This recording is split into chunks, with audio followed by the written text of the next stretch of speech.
Howdy. So, today we are approaching,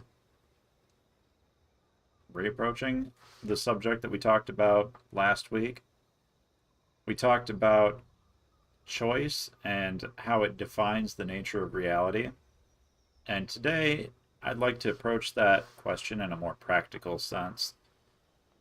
So, the nature of choice is that, well, you have to choose, but more so, the cost of choosing is that you can't make another decision, which adds another layer to how compelling the game we're playing in life is, but also how compelling the game of Magic is.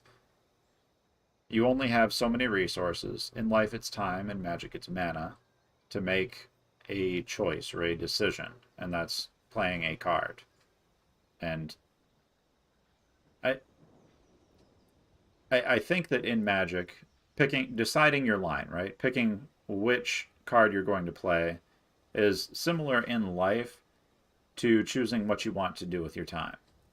So, one example when I was younger that I can think of off the top of my head is I used to plan everything, like down to the finest minutia of detail. I would plan out what I was going to say when I talked to this person, what I was going to wear, where I was going to go, what I was going to do, how I was going to solve this problem before I even started solving it.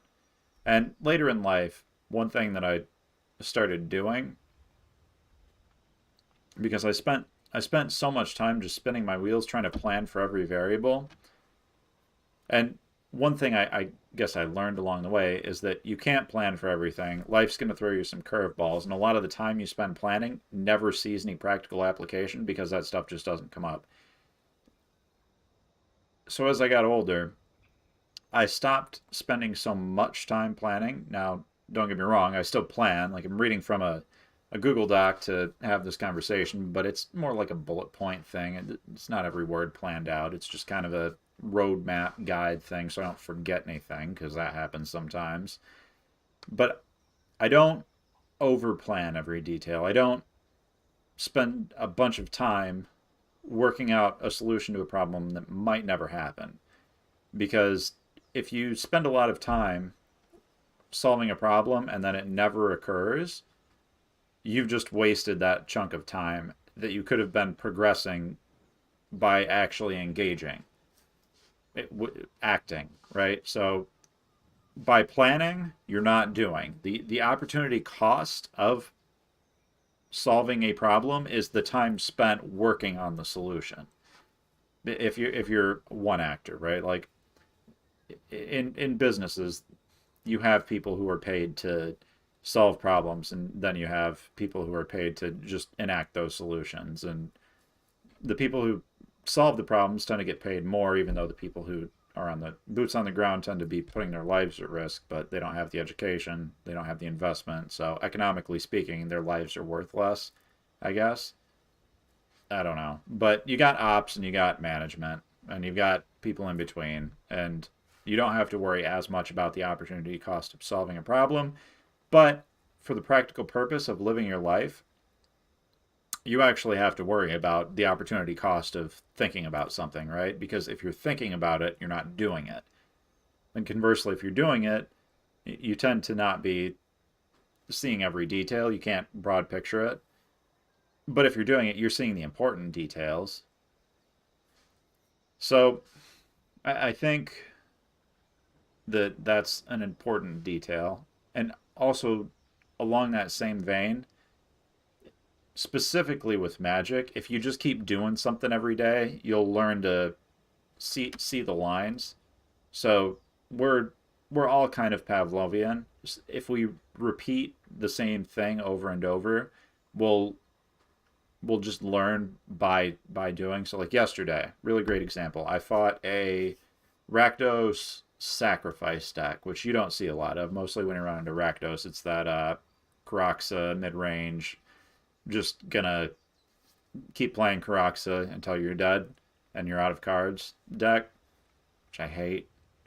But yesterday I fought a Rakdos sacrifice deck, and I had no idea what he was doing. He was using the pirate, the Dire Fleet Warmonger, I think it was called, in combination with a bunch of take your opponent's creatures for a turn cards.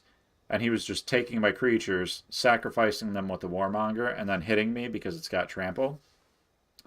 And I never played against that deck before. I didn't know that, hey, it's appropriate to kill the Warmonger, right?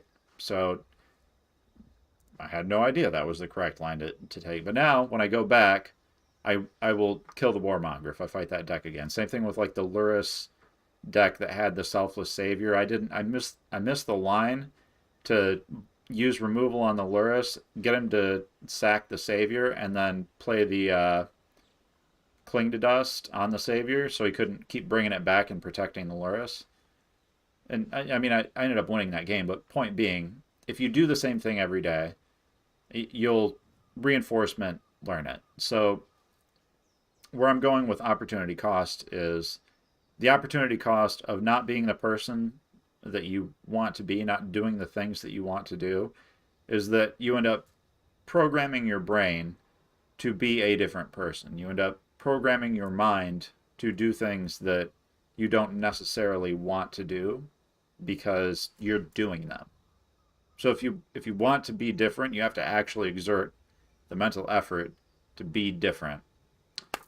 And thinking for a sec. Okay. One other topic that I can't really squeeze in here because I just missed it, but I wanted to cover it. So you might think like a control player in Magic thinks I have the superior strategy. I have an answer card for everything my opponent could possibly do. I have the superior philosophy. I should excel. Well, the problem with that is A, yeah, you might have those cards in your deck, but you're not going to draw them every game. And B, that guy over there playing red deck, he gets in like 5 games in the amount of time that you get one in. So he's going to climb more rank even if he only wins 60% of the time versus your 65% of the time because he's still positive and he's getting in 5 games to your 1. So even though red deck is simpler and it's not as complicated of a strategy deck to play, it wins by participating. So I consider that a parallel to like academia.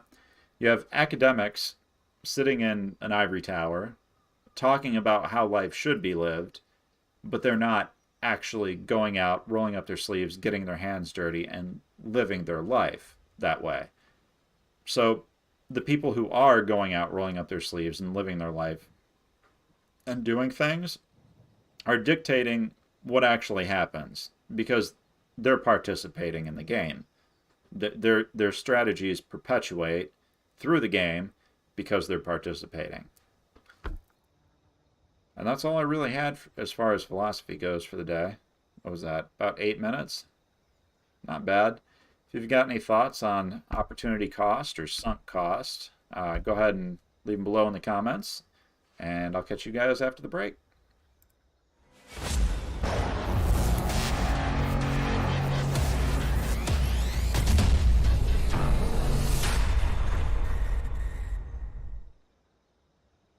Alright, so today I've got cast 30 blue spells, so you know what that means.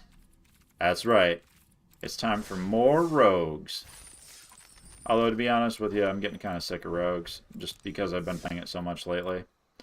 It's a fun deck. I enjoy playing it, because it asks a lot of hard questions and rewards you for knowing the answer. But at the same time, it's like, man, I just want to jam stuff. I don't want to think. Altman Hans. Hello, Hans. How are you today? What do we got? We got the Crab, we got the Thought Thief. Yee. Good. That's good.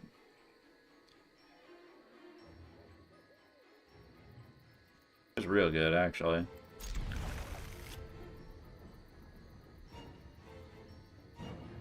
Got the Lurrus, so probably also a rogue player.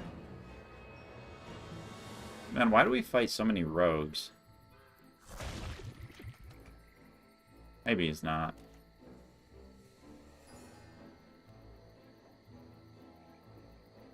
Turn 1 crab gets punished.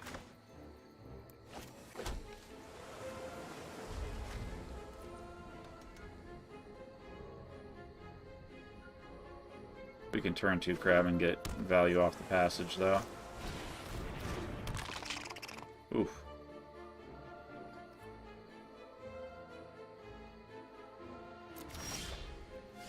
Yeah.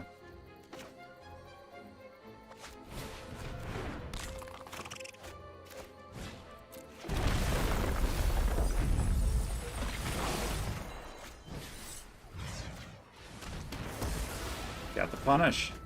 Nice. Nice.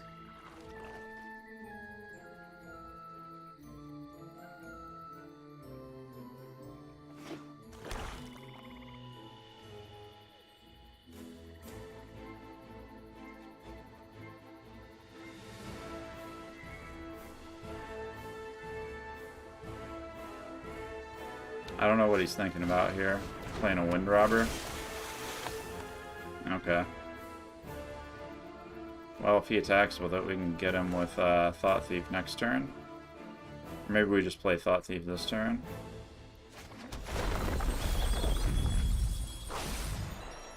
Might not be a bad line to play out Thought Thief this turn. Because he can't counter it right now. He has to remove it next turn.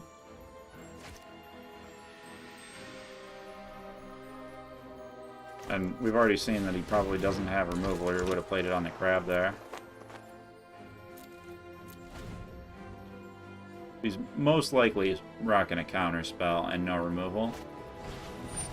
Ooh, got another crab. For him.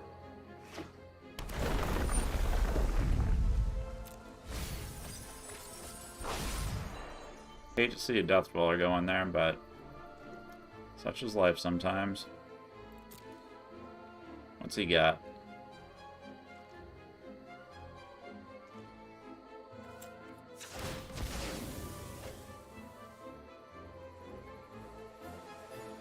I'm gonna play out probably. It doesn't matter. We can get a blue or a black here, as long as we get one.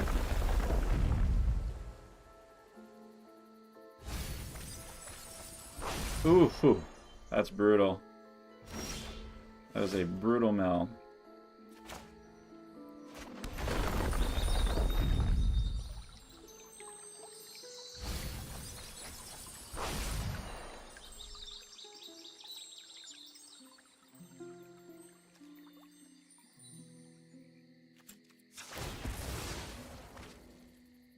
He can kill the crab. Opts not to.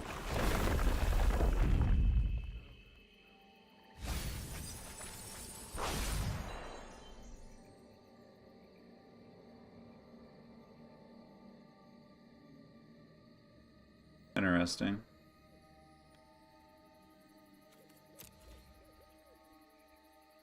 Gonna take 2 and get milled for 2 here, I think.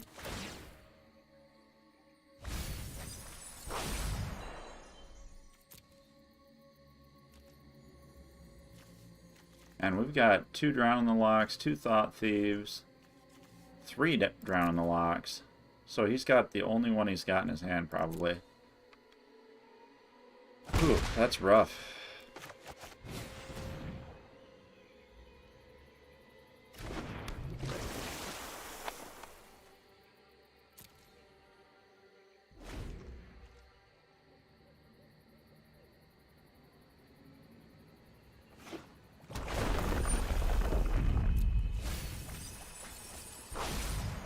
Brutal.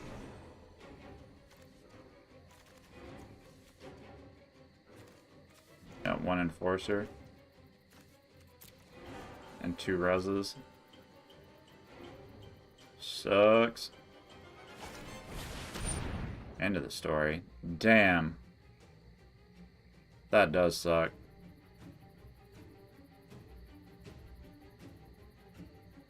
I wonder if I'm going to need to cling to dust to keep up then. I mean, he taps out on his turn to draw it 4. But he knows now that we don't have counterspell. Maybe we should have sacked the Wind Robber and dug for 1. How many do we have? Still floating around in there.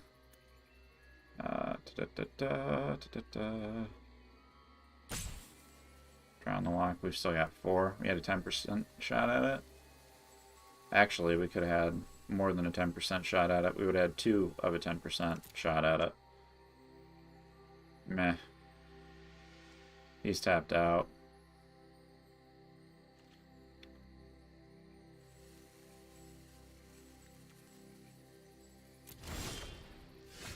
Okay. Now we need to cling for draw here.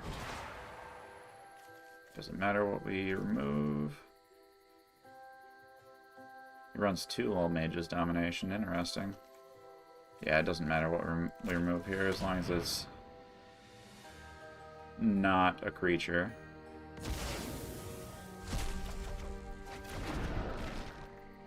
There's a Lock Twain. Interesting.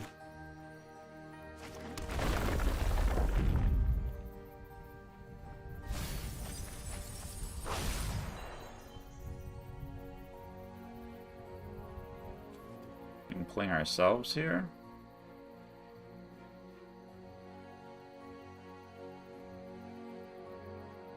That's an interesting line. Clean out our graveyard.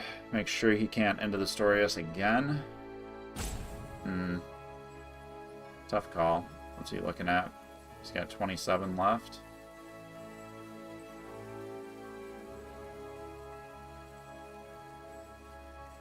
Yeah, we don't want him casting another cheap into the story. Oh shit. That's our graveyard we want to be exiling. That, and then we want to remove Thirst. Are you serious?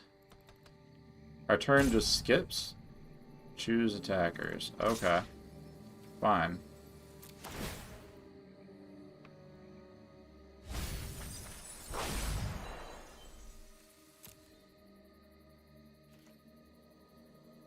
Been roping every game. He goes for the sack, which is fine. I need to cling to dust my graveyard for draw and remove Thirst, Call, Fabled Passage, Swamp. There we go.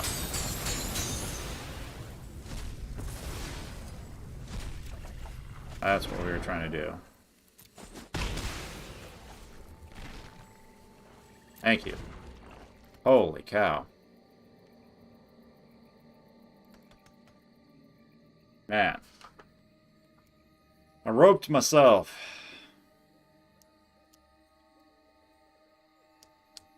Sorry, opponent.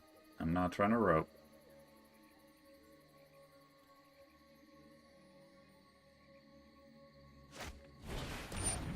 Got a Thieves Guild Enforcer, which we don't care about.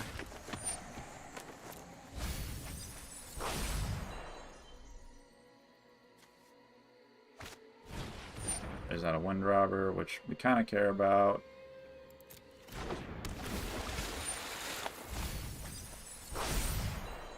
Runs on his Enforcer. Should probably cling next turn. Maybe. I don't know. Depends on what we draw.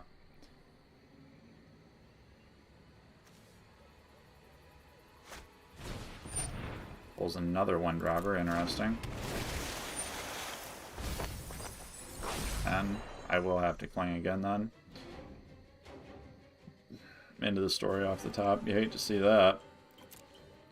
Enter Castle Ventress. Sacks it for another draw. But now all he's got is 1 swamp available. So his only choice is to Blood Chief's Thirst here. Does he run those? It doesn't look like he runs Blood Chief's Thirst. Sweet. Oh, and we pull a Drown? Nice. How many do we have? 4. We can go to 5, though. Play out another island. Yeah, play out another island. Go to 5.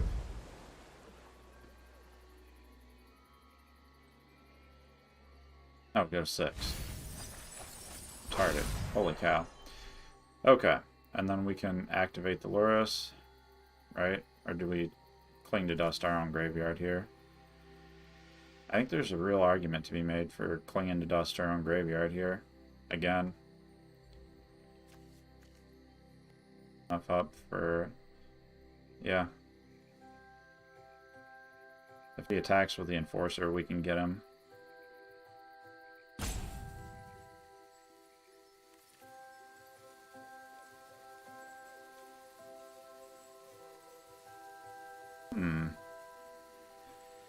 Or do we just want to activate Lurrus? What do we have in our graveyard? Oh, plenty of good shit. Yeah, we activate Lurrus here. Don't play it, but we activate it. For sure, for sure, for sure. And then for combat...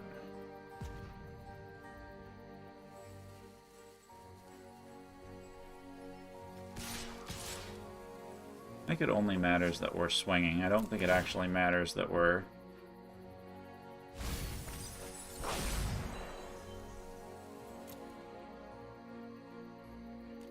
dealing damage to him.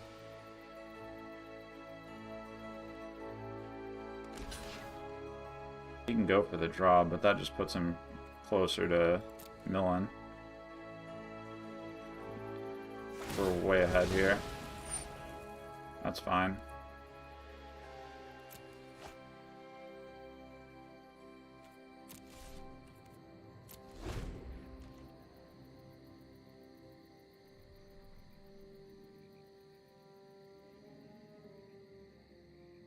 We'll be able to Lurrus and protect Lurrus with Drown on the Lock.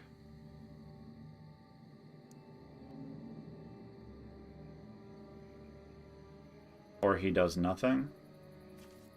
Well, he can't have 2 counter spells. Can he? I mean, we know he runs Lull Mage's Domination. We know he runs... what? Wind Robbers, Islands, Fabled Passage, Wind Robbers... He runs Removal, but most of his Drown on the Locks are in the graveyard. All the Death Dweller. No, sir. Leaving him with 1 swamp left.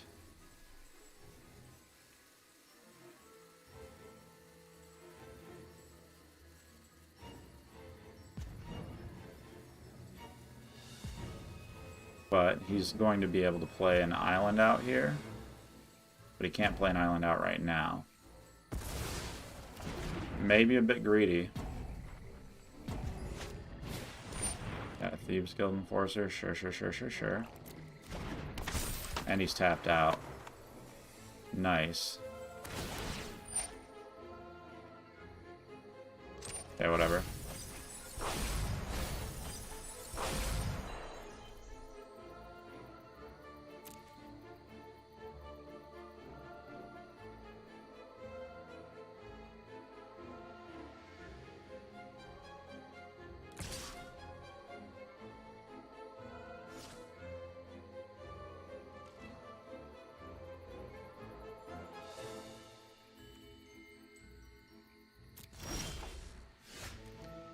Ooh. Ooh. That's really good, being that he's tapped out like he is. I think the Lurrus might actually be better here. Because we can start racing and then we can win the race. But he could kill the Lurrus and then get it within Cling to Dust next turn. The Lurrus isn't protected.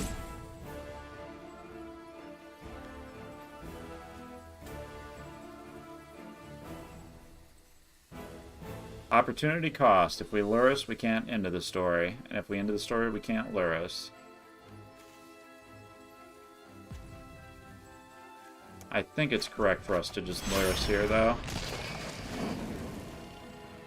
And then play out Another Thought Thief. Yeah, so we want to play this out as black.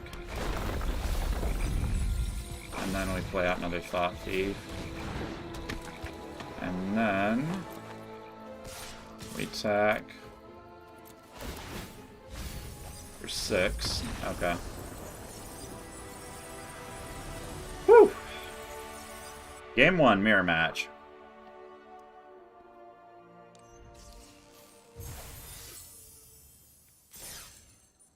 We did some blue stuff, so we made some quest progress there, which is sweet.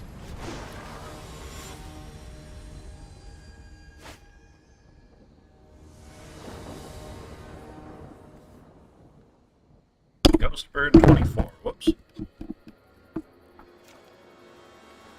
There goes the microphone. Lighting's still good though. Drown the Lock, Heartless Act. Bunch of cards that we need to play out after we've milled. Oof. It's like the same hand.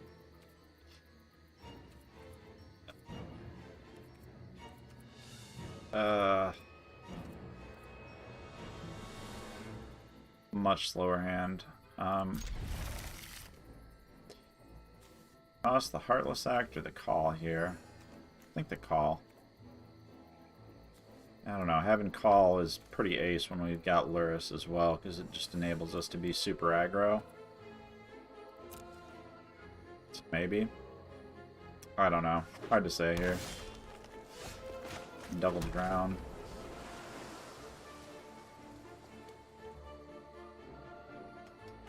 This is turn 2 already. Dang. He's ramping pretty hard, isn't he?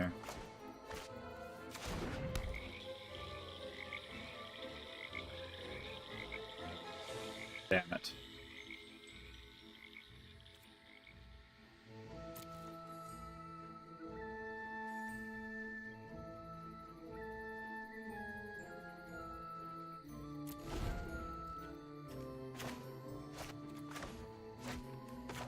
Just awkward, the way some of this stuff's lining up.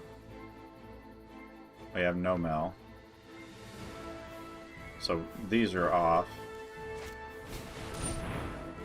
Having a Rotted down is pretty annoying. You can't counter it. That's just ramp? Question mark.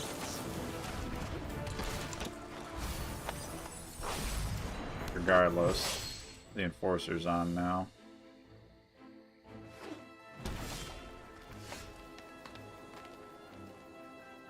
Good play on him. At 2, that's a 3, so that's not quite on here.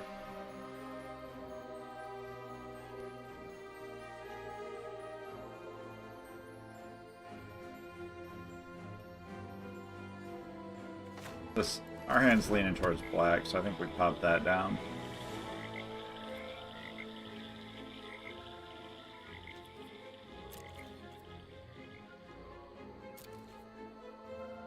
Maybe it was Thought Thief last turn.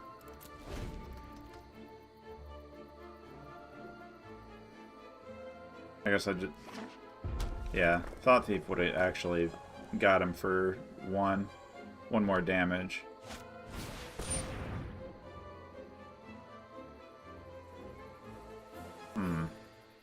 That's not that terrifying.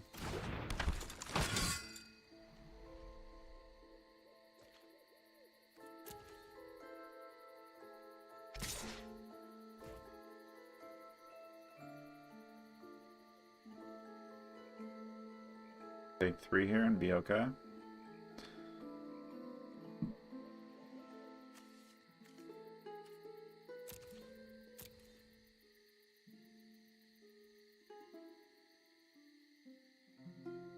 Although I do smell an Ember Cleave somewhere in here.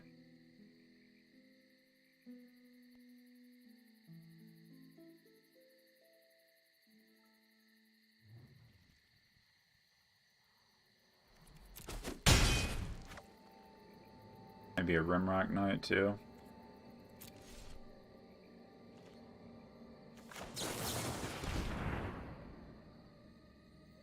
guess he can stomp in response. Probably doesn't have a stomp then.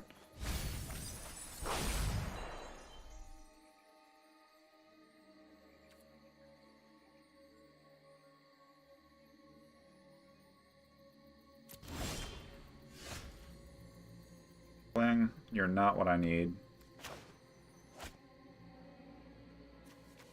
You are 100% the worst card I could possibly have in my hand right now. God damn it, that is rough. 4, 5, 6. We can't even get him to 8. Brutal.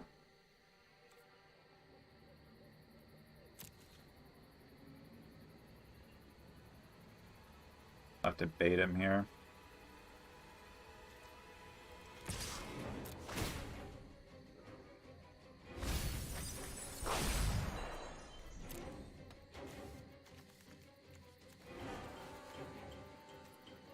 I don't know, there's a lot of jank in there though.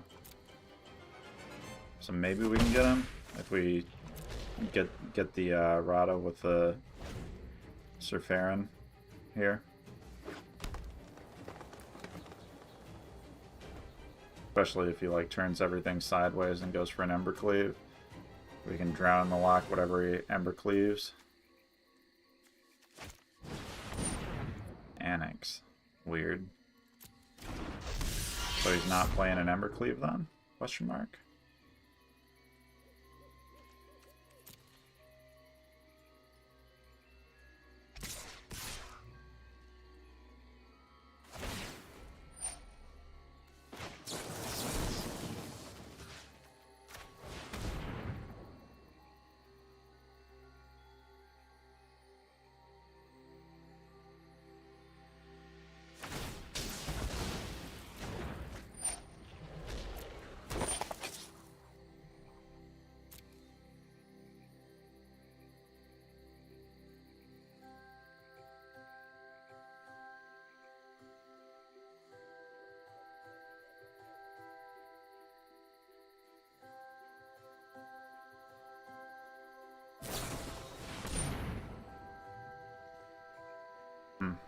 Okay.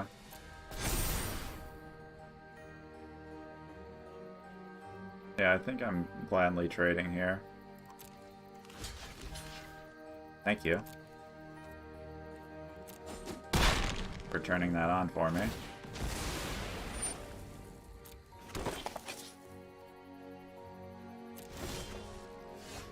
Another drown? Not exactly what we were hoping for there. Such a reactive hand, man. I can cling to dust one of his shits and hope for a draw.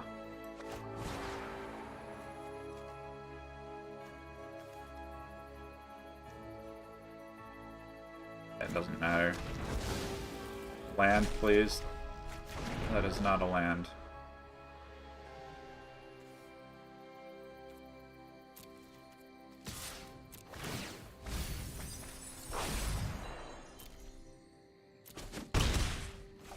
Well, I certainly want to counter any great henges coming my way.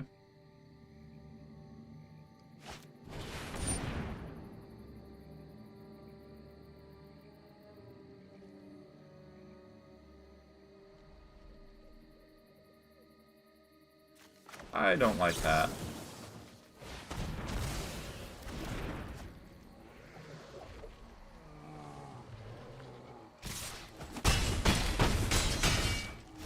Jesus.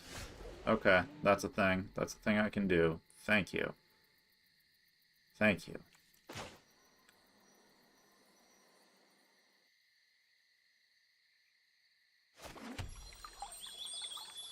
We're good now. That's 100% just going to be an island, so I see no reason that it shouldn't be an island right now. Alright.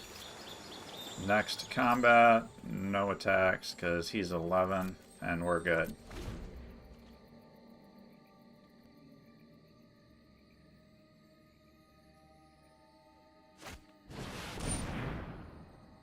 I don't want him to cast that.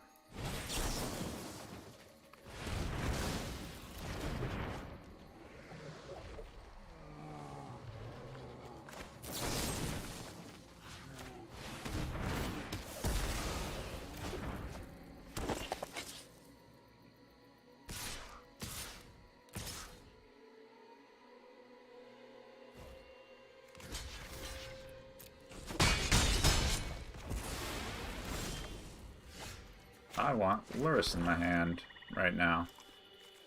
100% I want Lurrus in my hand right now.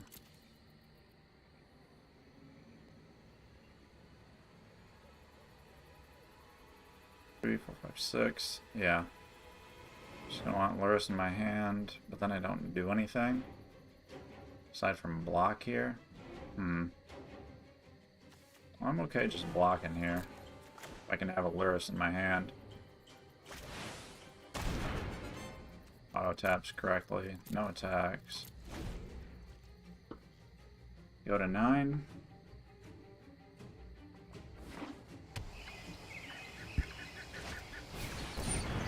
On 5 reach. That ain't bad.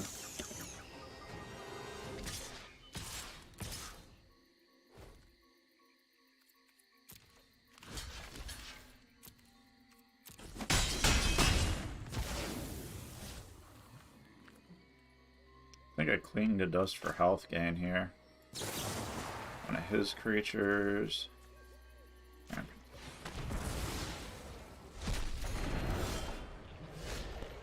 Lurrus is super good. That Lurrus.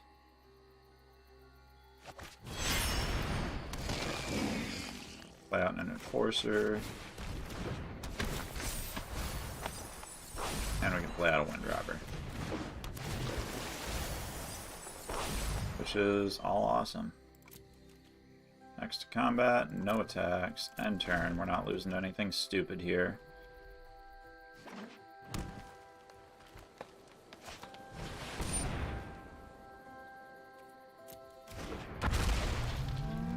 That's terrifying.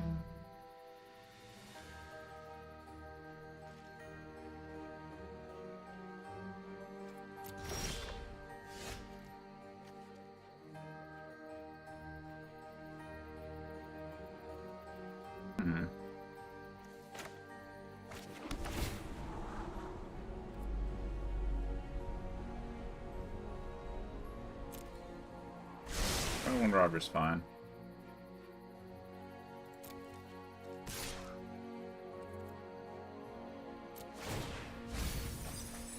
One for 2.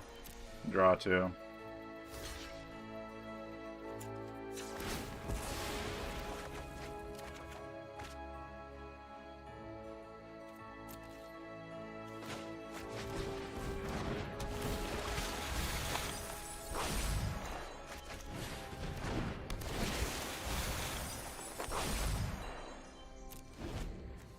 What's in my graveyard that this is saying use?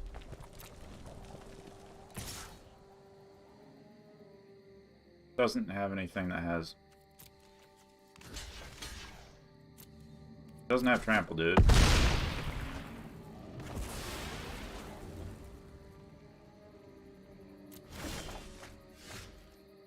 Nice.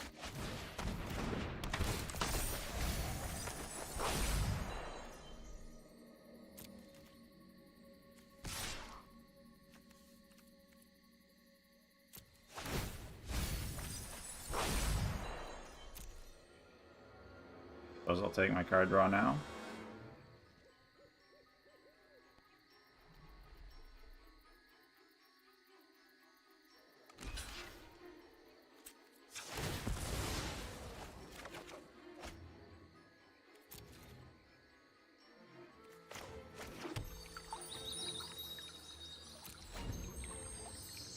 I need the mana.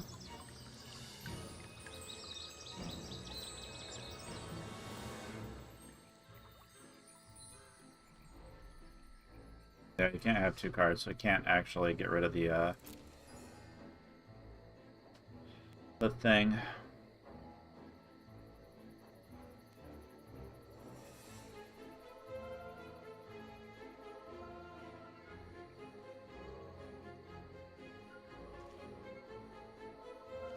Well, he doesn't have Embercleave, which is interesting.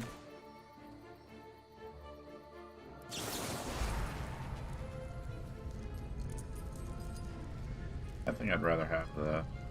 yeah. Drown the lock, cling to dust, drown the lock, fabled passage, drown the lock.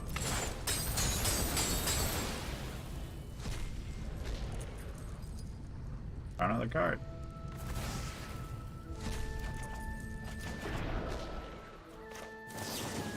Enforcer. Have my opponent's head explode, because that's probably what happens here.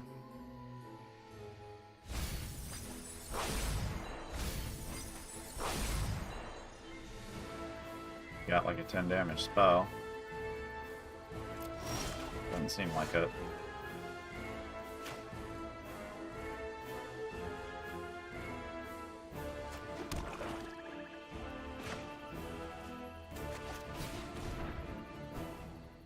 Just mill the floor here.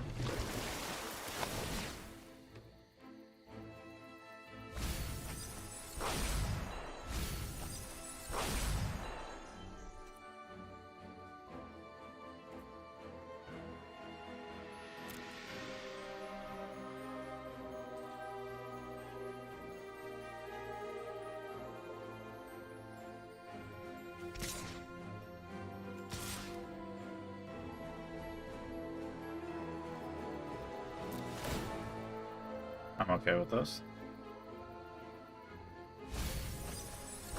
Those things can't block. He has to double block if he wants to kill the Enforcer. Or he can just take 4. Opts to take 4.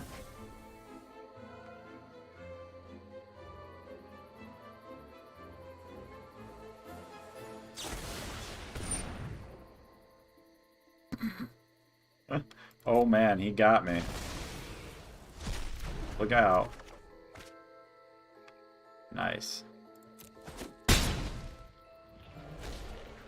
Yeah, this just feels like beating up a kid. But, you know, he isn't giving up, so good on him. Oh, I should have anti-cogged that. There we go. He got there. Did I have fun in the match? Not really, actually. Like I said, I wouldn't just felt like beating up a little kid. Didn't feel that great. Oh, we got a pack. Sweet.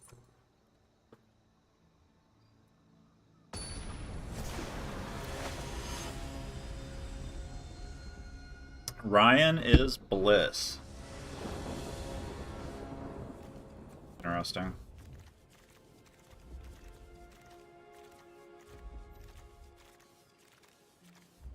It's kind of a bad hand.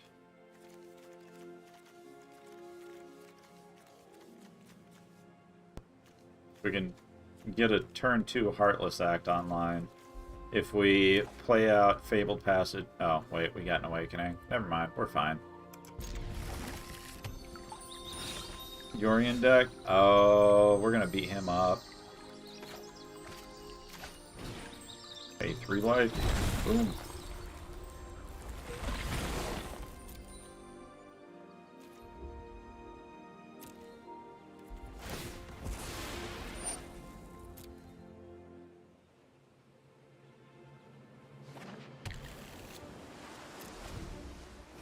We got an end of the story. We're super set.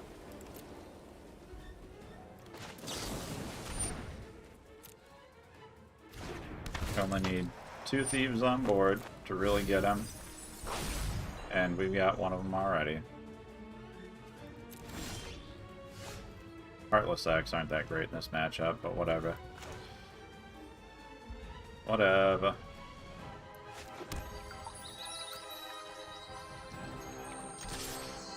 I don't think we get got here. I'll need to be blue. It's fine. Can't do anything about it anyway. We got into the story though. Not feeling bad about it. Element of the Sun. Interesting. Helps with Nightmare. Just oh, that's only destroy. But he is going to be able to remove something from my hand next turn. So as long as I play out the Thought Thief, I think I'm pretty happy. I mean, he's going to get the end of the story probably, which is annoying.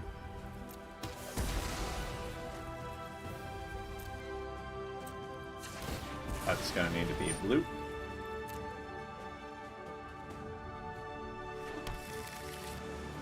So he does throw off my curve with that play.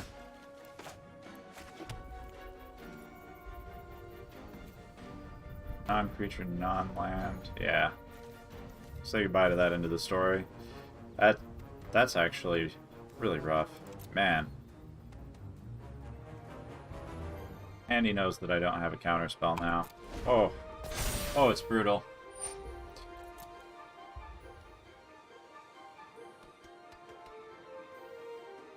Yeah, it's going to be into the story. And he knows my hand. This game just actually went really south for us really fast. Maybe I should have mulliganed for a crab there. I do need to work on my mulligans. We get got by a counterspell here. Nope. Get got by a Heartless Act here. And not having a counterspell.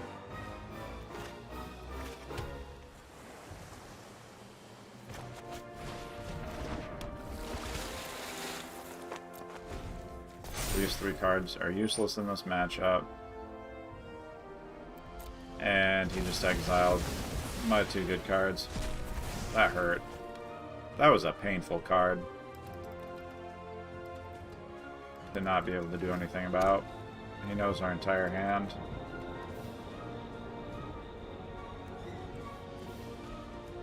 We're in a pretty rough spot.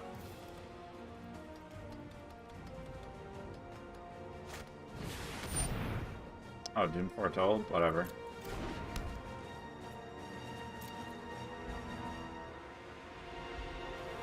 Nope. That's 3. I need one more land for that.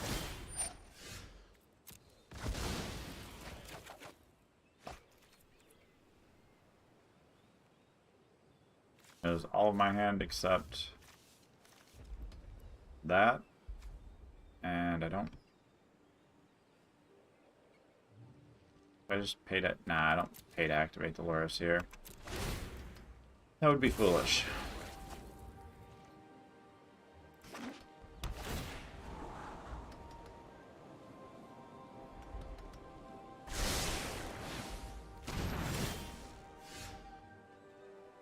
Card to card. Well, that one's useless in this matchup. Hey, there we go.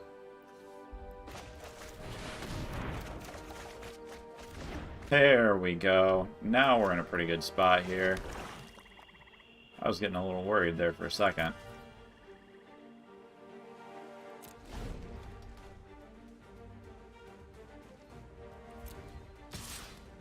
Like his turn to...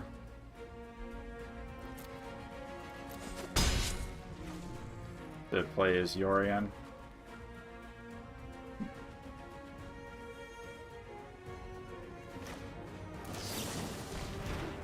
That resolves without issue. Sweet. And it sits. Nice. So we got a Drown the Lock to floated now. Heartless Act. Yeah, and that leaves us enough for Drown the Lock, or we could Blood Chief's Thirst it, and then we'd still have enough for Drown the Lock and Anti-Cognition.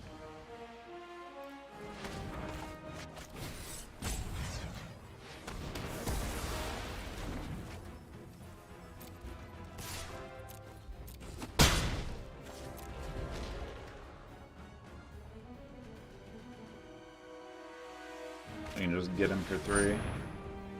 Banishing Light. Is that worth it?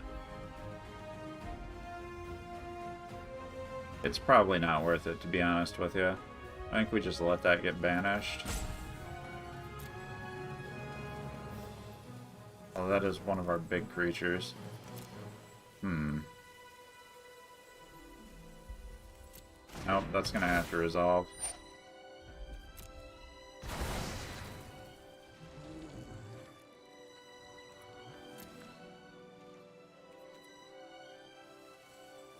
I don't want to claim anything here. Not really. He's got nothing in there, I'm afraid of him getting back.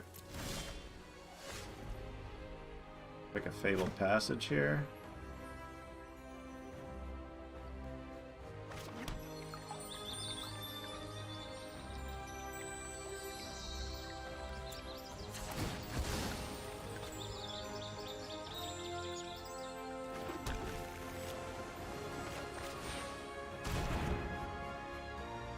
That's... I got by the auto tapper again.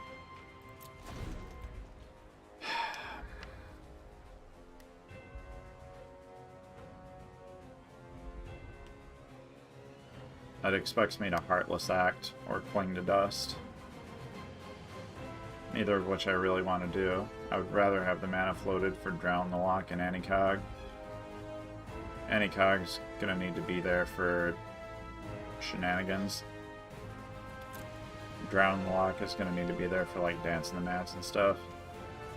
So maybe we just sack or remove a an Omen of the Sun.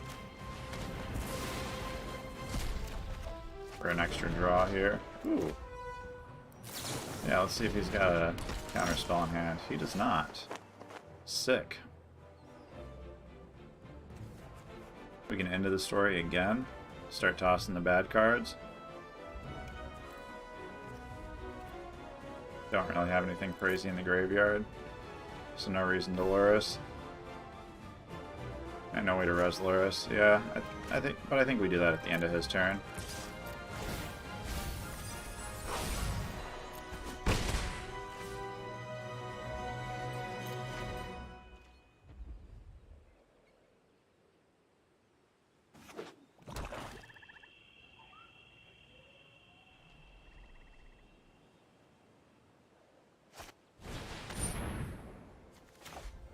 That's worth it.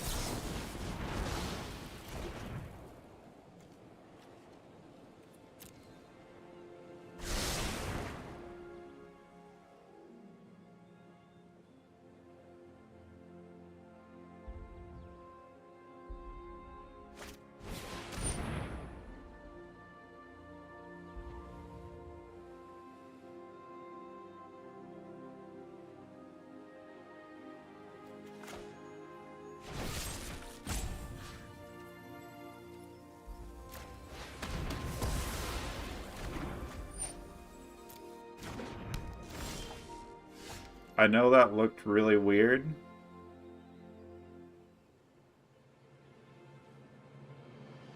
I assure you it was not as weird as it looked.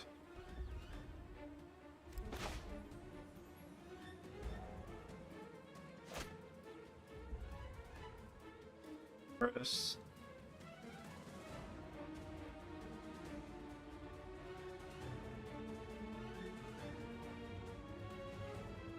I don't like what it looks like if we Lurrus.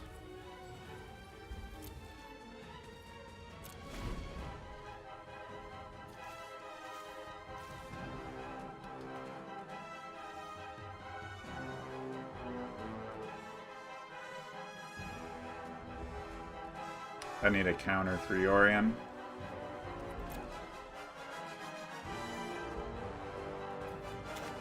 If he lets this resolve, we can go for the end of the story.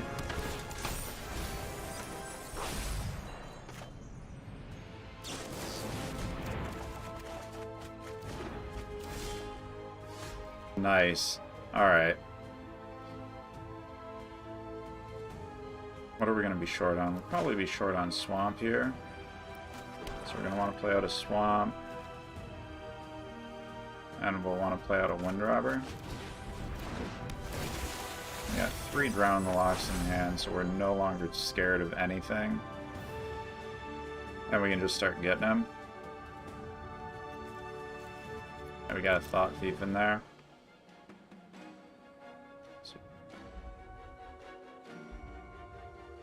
I don't know if we need to Lurrus here or not.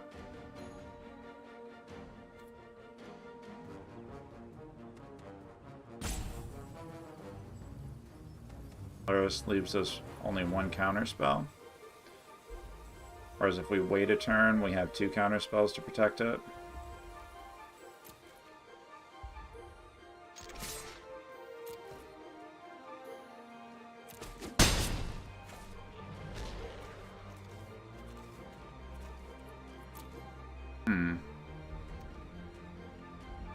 Yeah. We Lurrus here. We only float one counter spell. And we're on draw 2. We have no way to roast the Lurrus. I think this is probably good enough. We're going to want to counter the Yorion if he tries to play it. Yep.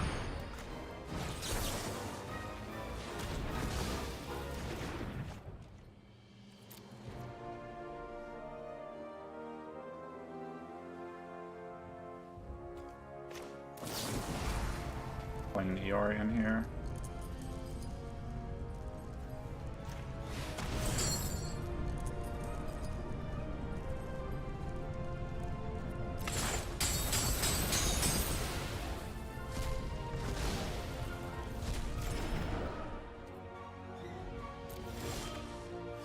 Sweet. Thought Thief off the top is exactly what we were hoping to see. Make another blue. And we should have all the tools we need to win the game from here.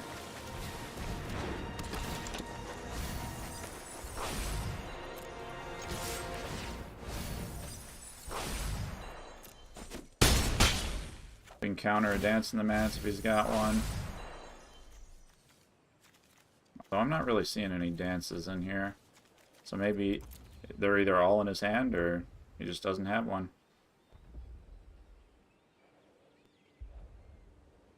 Good enough.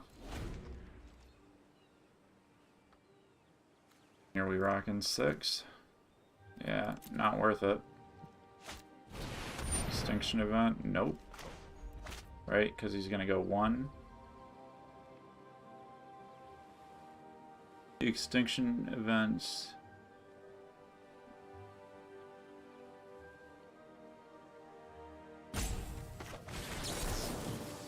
I think it's just good enough to keep the pressure up.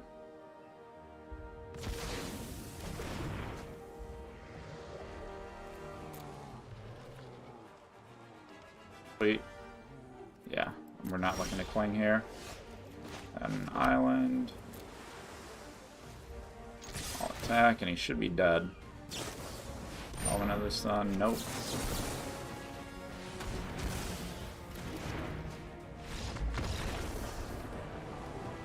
Nope. Yeah. So this deck is 100% designed to beat up exactly that deck. It's an extremely favored matchup. Even though, like you saw, our draw was real clunky there at the beginning, and he even got us with a Nightmare, but it's just not enough. That's, again, one of the reasons why control decks kind of flounder a bit, is because, well, if you're fighting a deck like Rogues that's designed to beat yours, I'm going to beat you like 90% of the time. Good enough. We're going first, right? Or do they go first? Yeah, we go first. They didn't show a companion. But we have nothing to do on 2 anyway, so I think we just hold the crab here.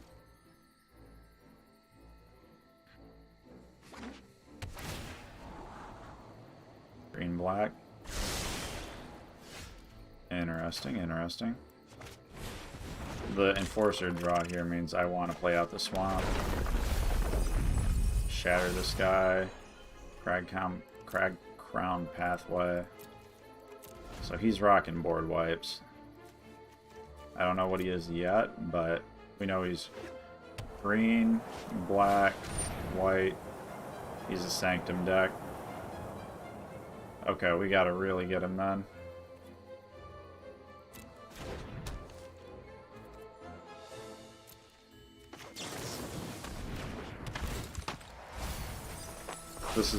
This might be too slow of a hand to fight that.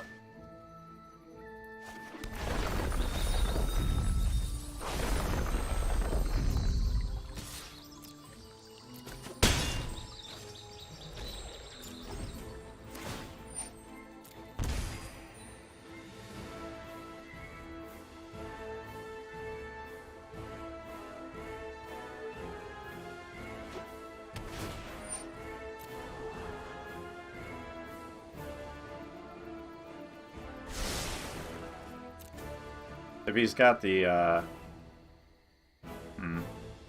this is probably going to need to be blue, pretty much no matter what. So I think we can play out the blue. Get him there. Black. We're good. You can say we haven't got anything.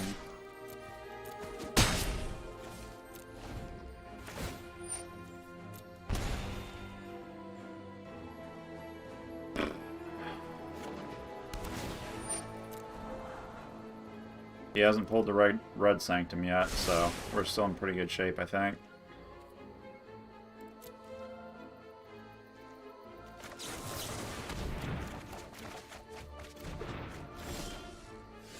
This is telling us that we're going to have to win with a crab.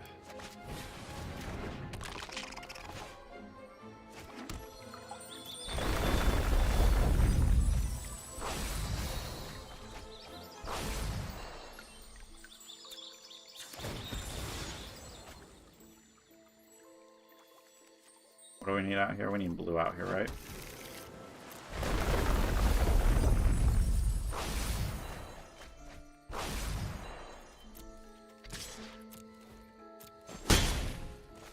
Without red, though, he's not in a great spot.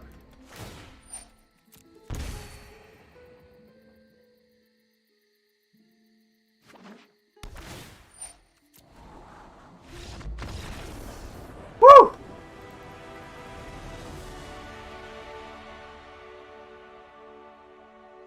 Always a sigh of relief when they don't have the red sanctum. Sweet. We're doing it, we're doing it. Doing it, doing it. Oh man, I'm not gonna lie. There's a bit of forcing myself to do this today. I don't know why, I'm just kind of in a funk. But gr.ape. He's the grape. The grapist. This is keepable.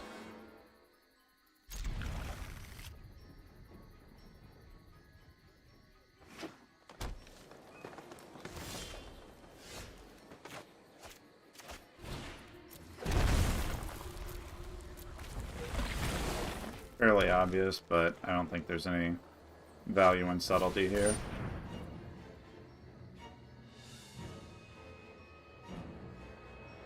Alright.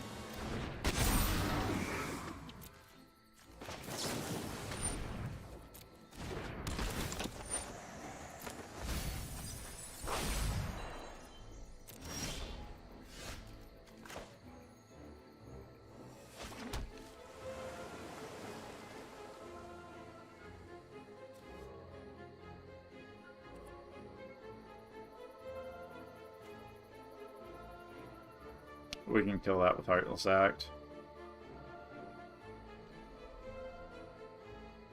I don't know if that's correct.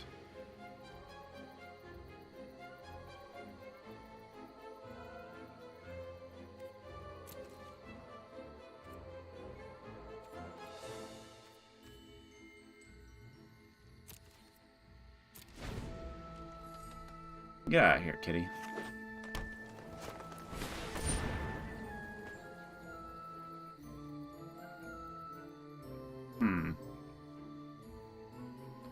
Awkward.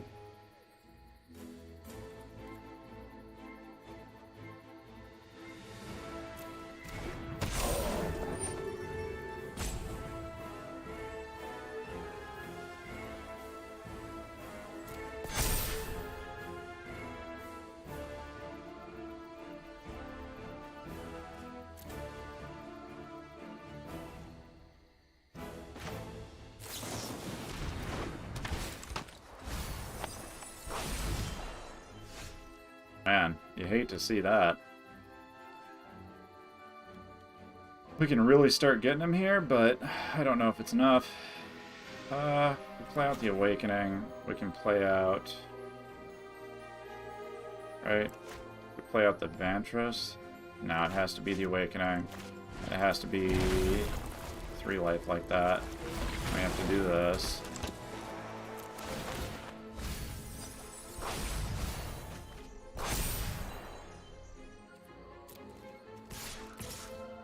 have to be aggro with him.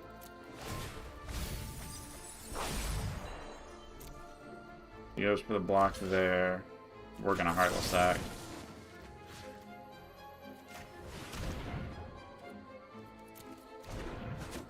What? What? What the fuck, man? Okay, apparently we just learned one of the interactions that we're supposed to do because the interface is super not intuitive about that. Okay, deep breath. Untilt.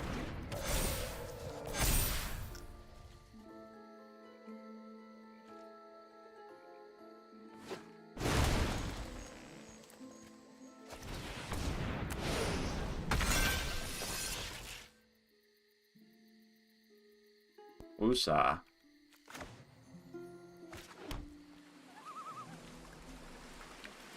That guy's got reach.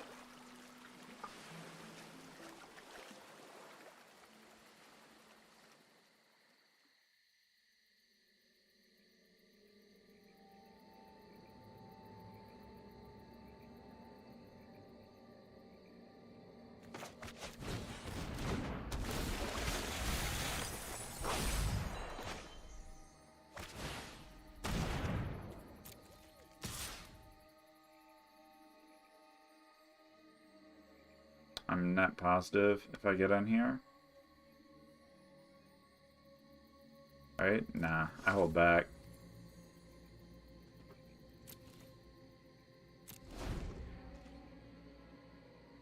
Because I want that Enforcer to have its choice of what to kill. Vivian kind of sucks. Vivian really sucks. I speak for the wilds, unbowed and unknown. Breach counter. I love making new friends.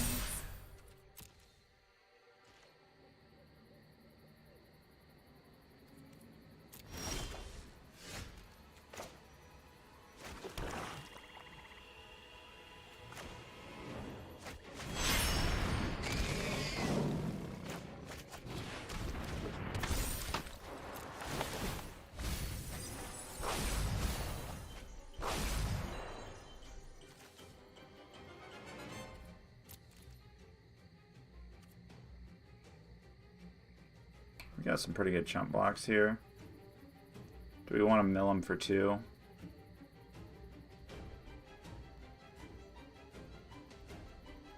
I don't think it's that important to mill for 2.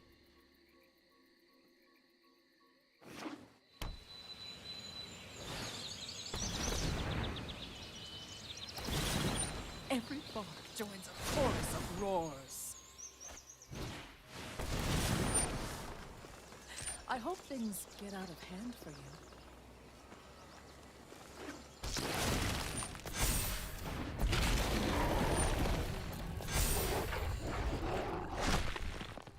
Damn it, that ooze. Man. That ooze is a problem.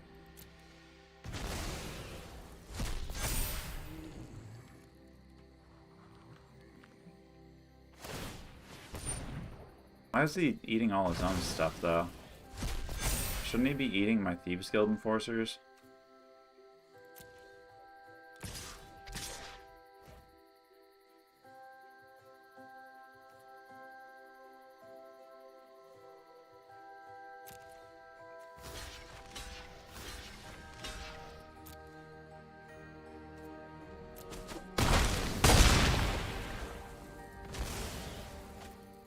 Only eat one, right? And then I can replay the other?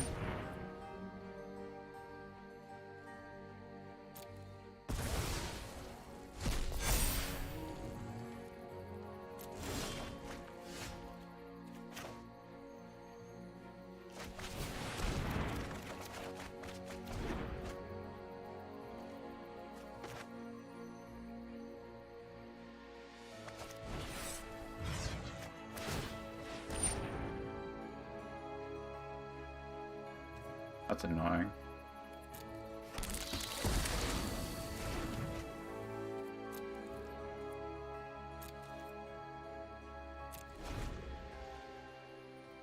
Okay, we had to do that. We're in a better spot now. Just dealing with it. My god. What's he doing for 6? Ooh. I see.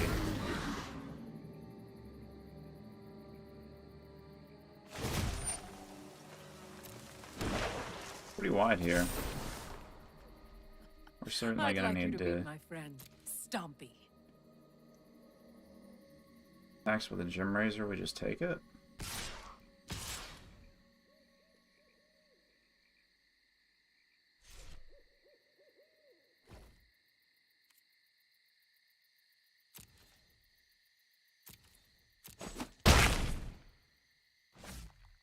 And yeah, we should be chilling here. Clearwater pathway. Main island. We're gonna need 2 islands.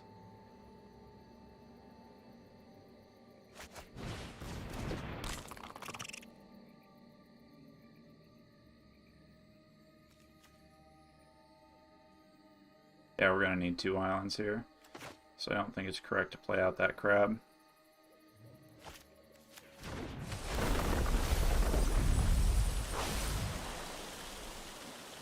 Yeah, Thieves Guild Enforcer.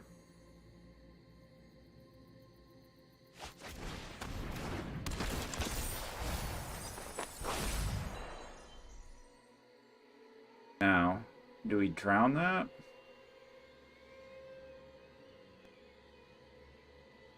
Got 2 reach tokens. Continue to just block it every turn. Get the anti-cognition for anything he can play. I don't think we're obligated to destroy it here, though.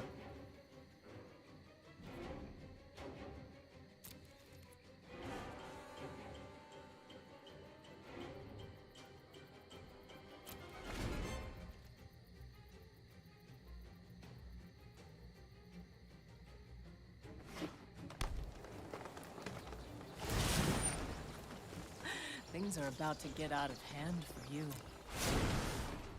Why?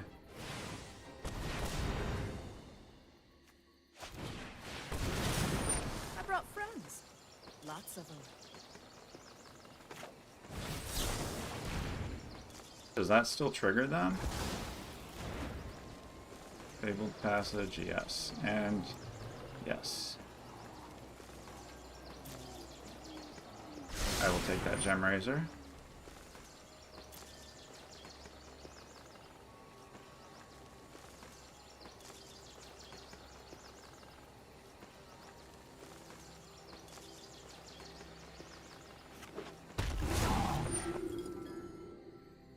Or do I want to kill the Yorbo here? Can't. Yeah, I can kill the Yorbo.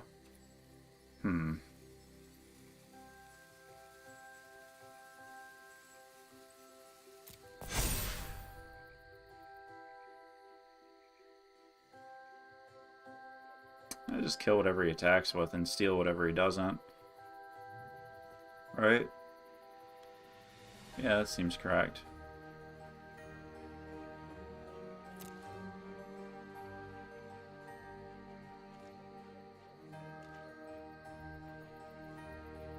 Okay, then we kill the... No. We kill the 6/6 and steal the 5/5? Or do we kill the 4/4 and steal the 5/5? Now we have to kill the 6/6.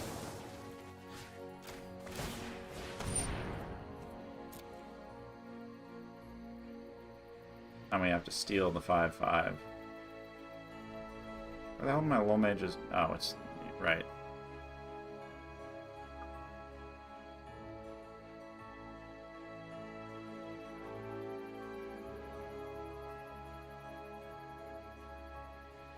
And we just replay the Enforcer.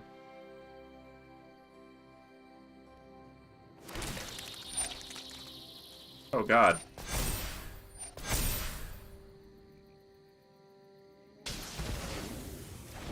Doing so many things.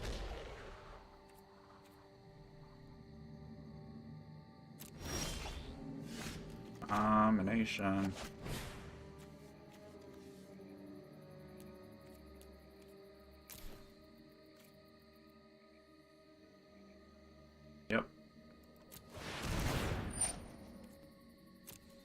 Jesus.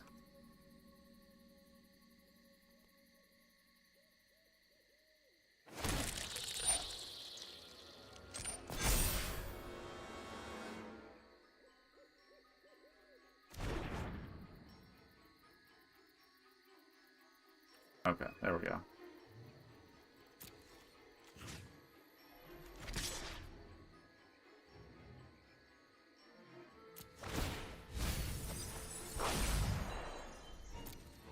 Shit. B-Top's a great hand. We have no way of dealing with it.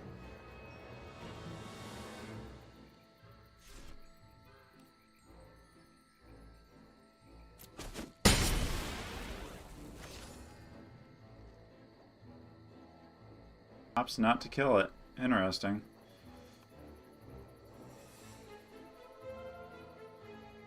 Wonder if it's correct to cling to dust for a draw here. That was smart. I'm going to clean to dust a great henge for a draw here. I think that's actually correct.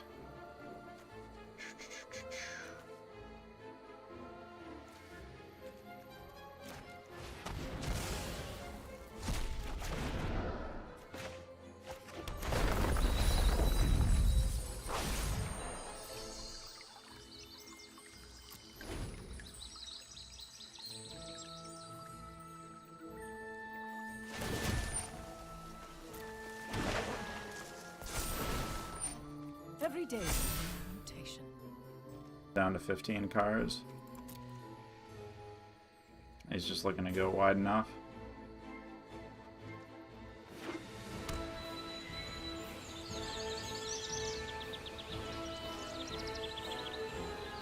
I guess I should have sacked the Wind Robber there for an extra draw.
There we go.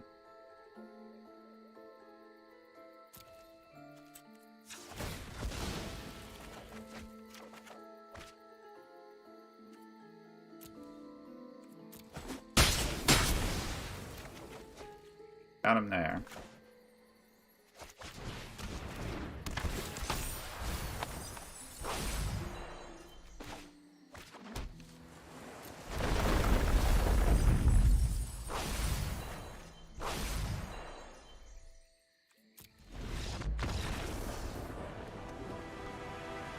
Ah, whew. Another tough one. Board turned into a stalemate, which is why having a secondary win condition is always a good idea. And we're up to a rare! Hell yeah!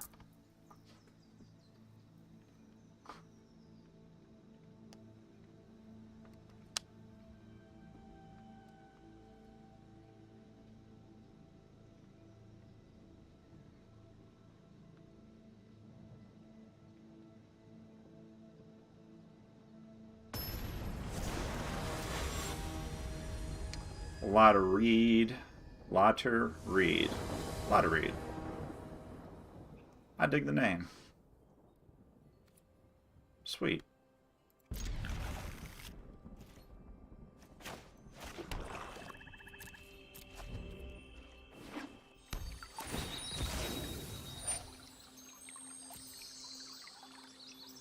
I don't know what he's playing. Probably rogues.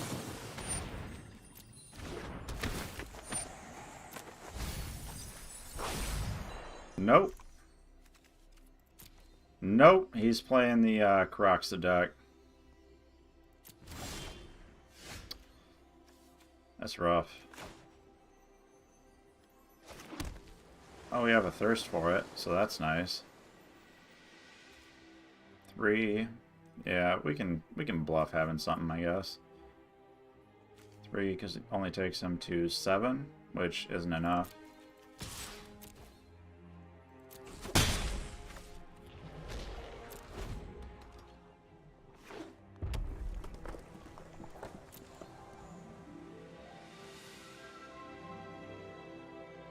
I guess if he's got something to play in response, he's got something to play in response.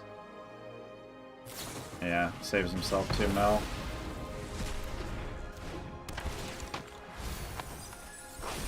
Good job, good play, good play. We can play around another one of those, though.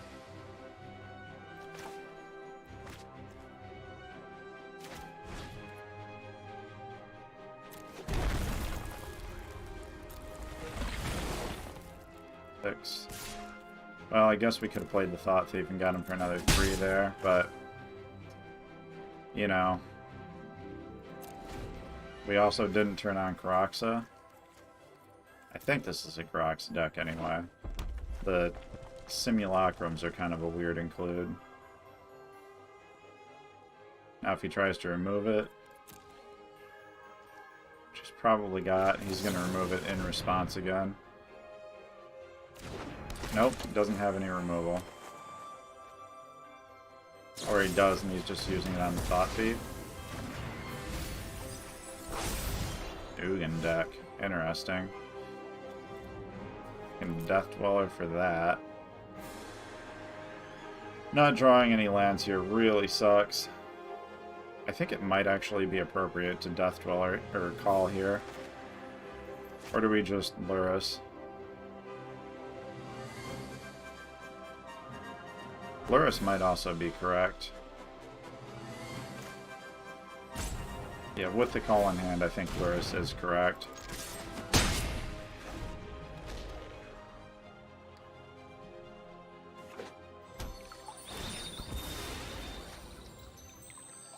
He's a 4-land gamer. He's not missing land drops. And I'm 1 away from being able to end the story here. Yeah, we were expecting that. Choose a non-land card. Probably Domination. Yeah.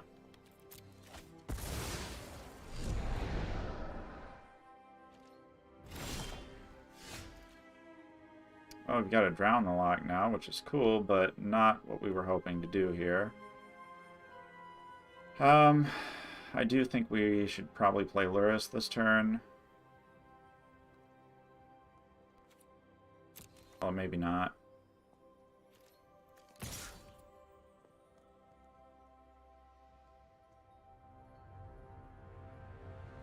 Yeah, not having mana against a Karoxa deck. Probably just lose here without being able to pull any... Yeah, we need to be ahead on board. I think it's the only way.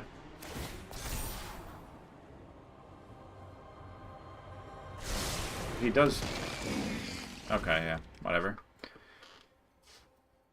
I assume he's favored to have removal for the Lurrus, which I'm happy to call back.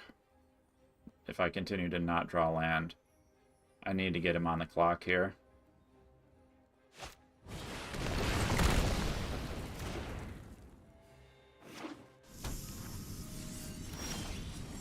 Okay, thank God.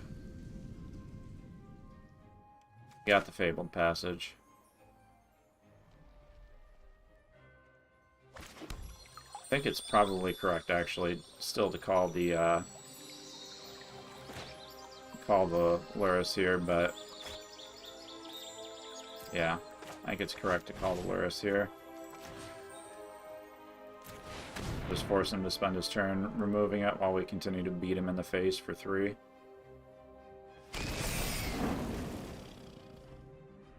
We're still not at a point where we're worried about.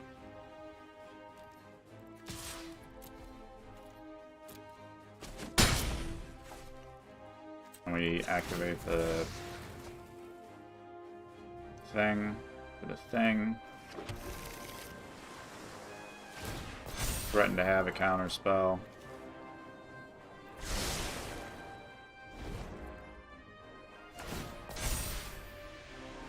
Rise before he draws. Smart.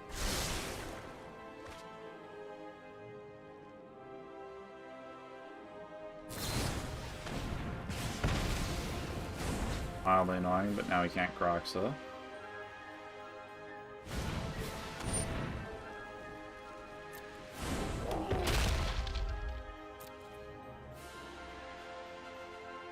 You certainly do not drown the lock that. Well, now maybe we do.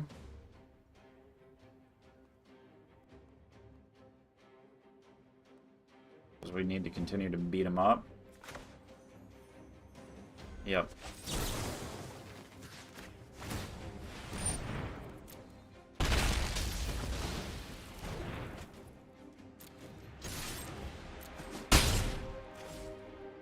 Maybe it was correct to pull my Thought Thief a couple turns ago. Back with the call against this particular deck. Although I don't know, the Stomp would have landed on the Enforcer there, and we still wouldn't have as great of a clock. Solemn Simulacrum. 1, 2, 3, 4, 5, 6. He can't Croxa unless he's holding another one. And he's probably holding an Ugin, honestly. I would assume that's an Ugin in his hand. So maybe it's important to hold the Drown the Lock for the Ugin? It just stops him from getting so much further ahead, and we've got the end of the story here.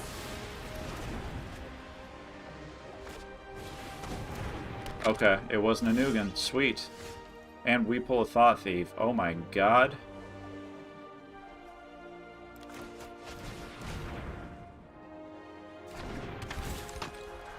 What in the world?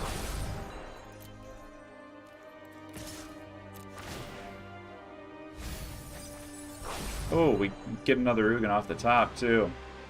That's disgusting. We might get there.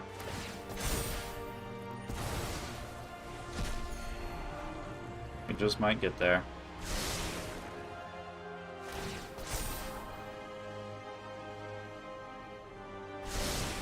Two bottoms, that's good, that's good.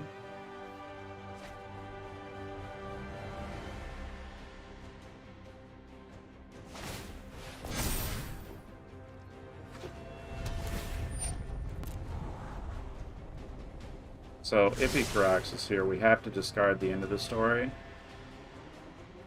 So we can Blood Chief's Thirst it and win the game next turn. Yes.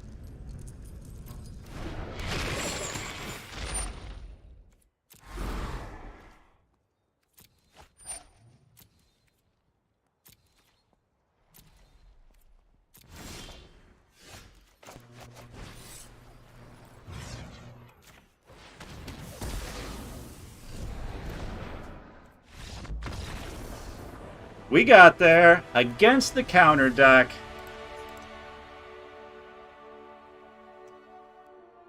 We had exactly every card we needed. Feels good, man. Feels real good, man.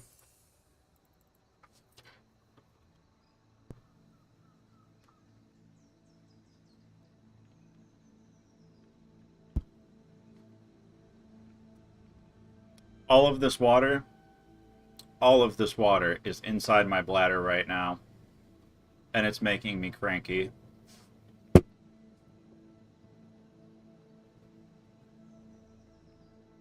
Kate, if you're watching this, I understand how you feel now.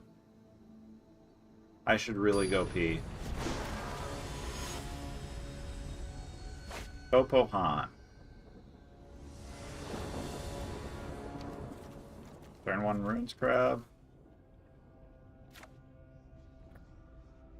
Or turn 1 Thieves Guild Enforcer into turn 2 Thought Thief. Opponent goes first. I mean, this is a keep for sure.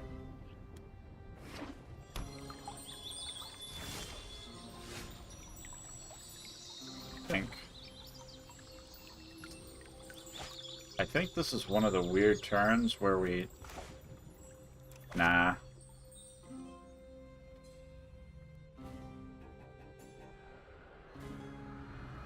I don't know what he is. The Runes Crab plays around more stuff.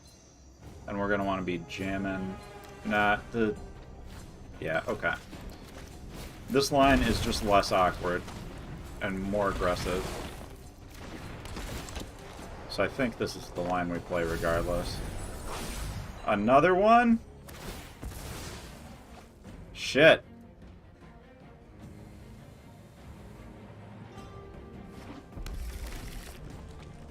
What are we going to want to discard this match? Probably the Ruins Crab, if he plays that Karaxa.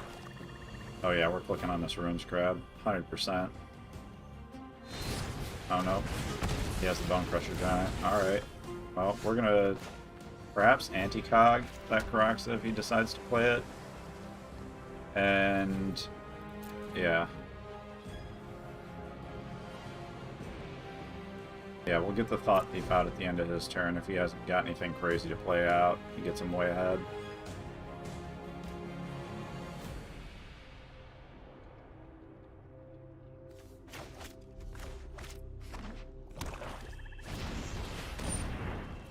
Nope. Ain't happening. We got a Thought Thief, a Vantress, Rune Crab. He's already got one Croc, so what's another one?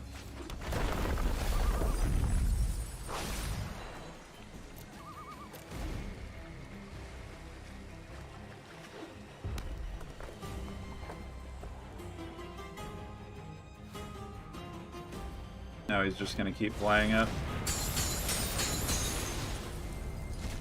What did we lose here? Did we lose one of the Thought Thieves? Yeah, I think we actually lose one of the Thought Thieves. God damn it. Resolve that shit.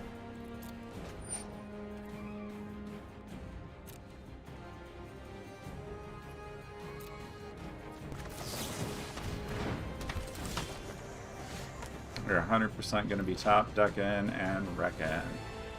Scry 1. What do we got off the top here?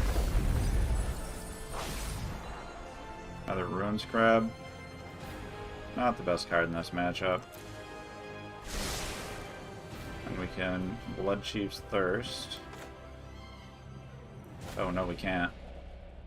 Awkward. Well, I guess we can just discard the Drown the Lock. Well, there's no reason to play out the Blood Chief's Thirst. We can Drown the Lock to counter the next one, and then when he swings in, do nothing? Yeah. Maybe we activate the Lurrus here, actually.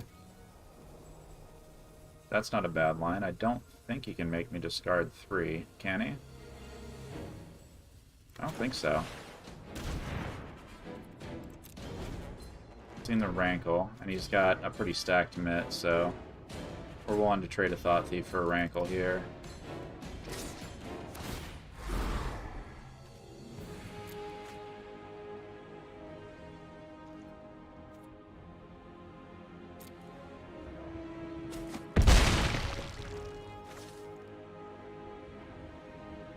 Doesn't have a Rankle in hand, apparently. And he's gonna just play another Karaxa here. Playing him every turn is kind of rough. Maybe he's thinking about removing the Thought Thief.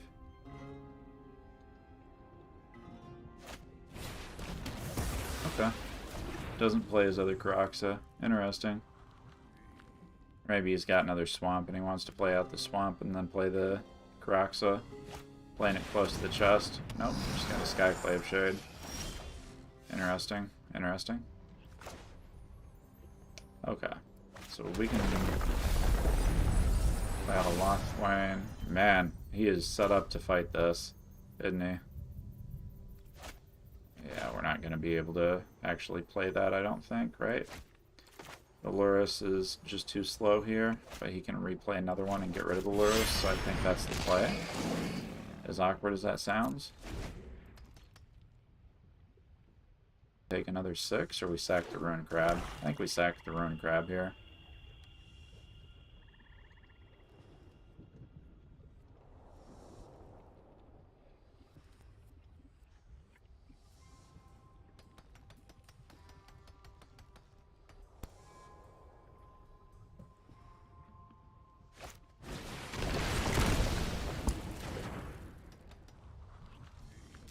Okay, I gotta go pee. I really don't want to continue to fight this. Like, yeah. Like, that's how that's gonna have to happen. I'm at 8. He wins next turn, right?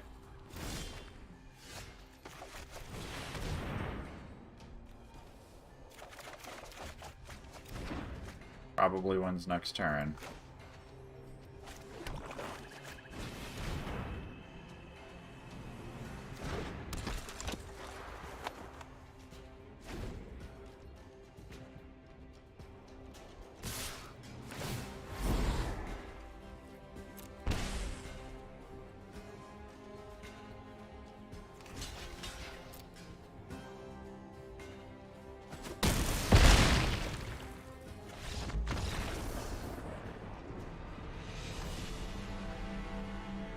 Whatever.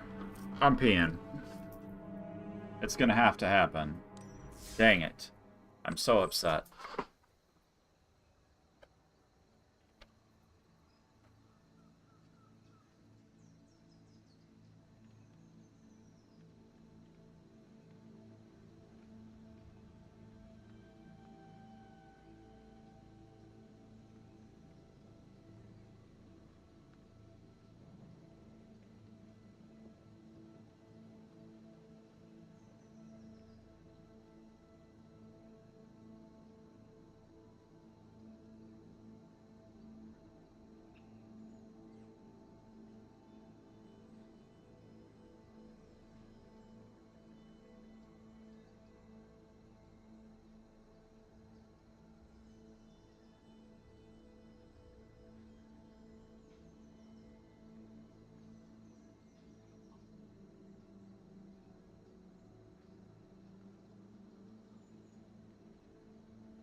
Okay, so I was doing a little bit of thinking there about the lessons I can learn from this draft, and the biggest takeaway I've got from it, I think, is that Heartless Act, you have to actually like click on the counters. And I was thinking back to that game, and I was like, man, when I screwed that up, I felt like I should just concede out of shame. But I came back and I won that game. Like, yeah, I didn't know how the rule worked. And it's really, when you're in that environment, it's really hard to be clinical about it and just take a step back and be like, man, I got this. I got this. I just learned a new interaction, but I totally got this. So I think I need to be mindful of that. Like when I'm like starting to feel really ashamed and just want to shame concede, just take a couple steps back. You might end up winning that game. I might end up winning that game. Anywho, I peed. I'm chill. Final boss number 2. Hopefully he's not a Croxidect, because that sucked. That sucked.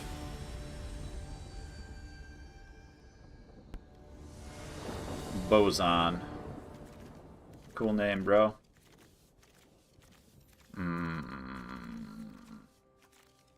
This is a good hand. It's just a weird hand.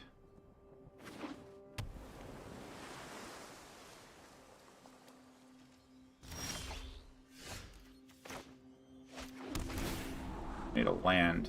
Or that. That might work.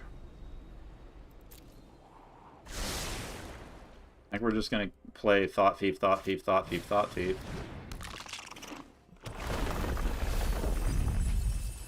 That kind of sucks. I have the option to play out or to remove the Ruin Crab, but I don't think I care. I think he has the Ruin Crab. I have 3 Thought Thieves in hand. I am the aggressor here.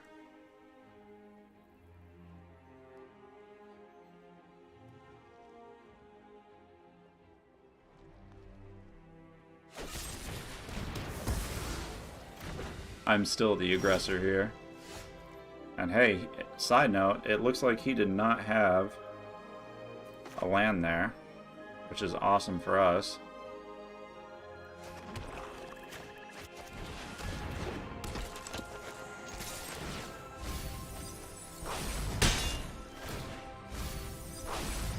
Got him.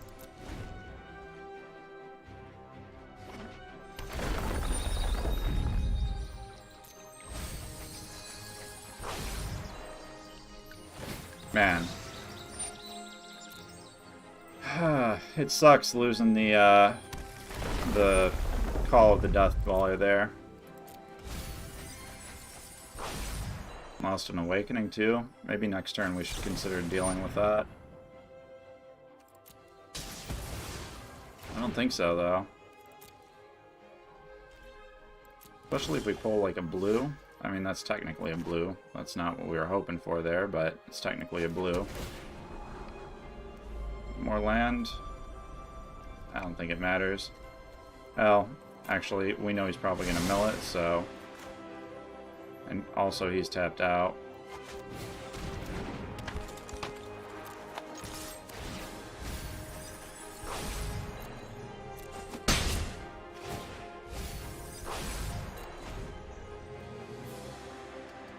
We're keeping up with him on the mill here. Oof. Man, I really, really wish I'd removed that crab now. But I just want to get him. As aggressive as this hand was, I just want to get him, man.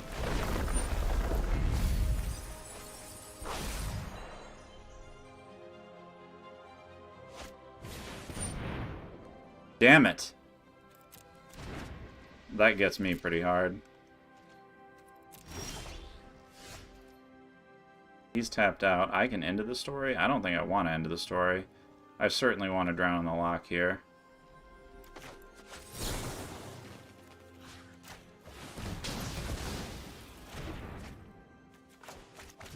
Play out a Thought Thief while he's tapped out. Now we use it to block.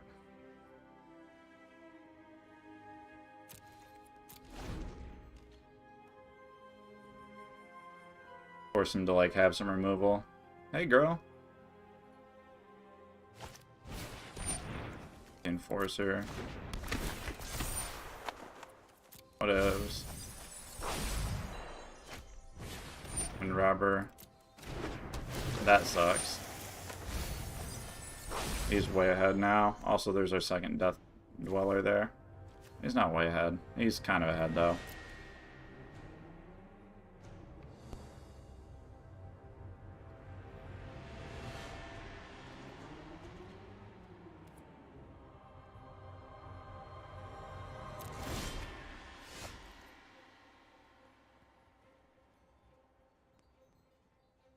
I don't want to end the story. I want a Lurrus, actually.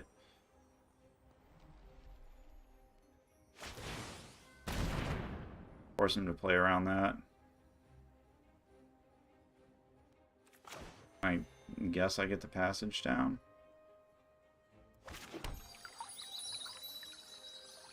Packet for a blue.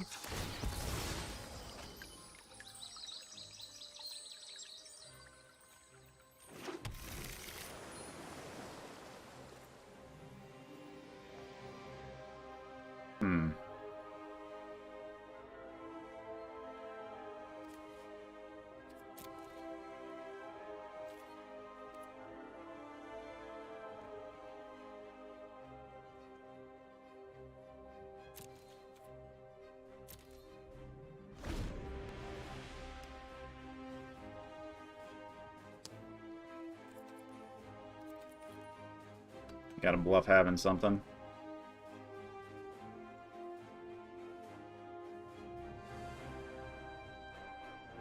Man, top decking those two Fabled Passages, like turn 4 and 5 or 3 and 4.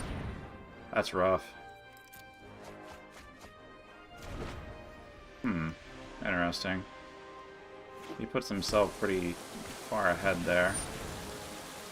In terms of draw. Or mill? Maybe not. Maybe that's correct. I'm not sure. But he's tapped out.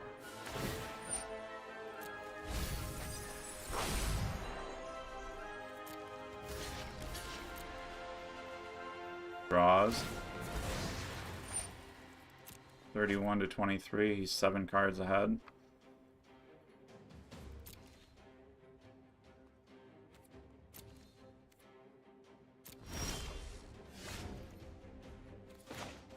We've got the Drown to protect the Lurrus here. And then next turn we can start leveraging it and getting ahead.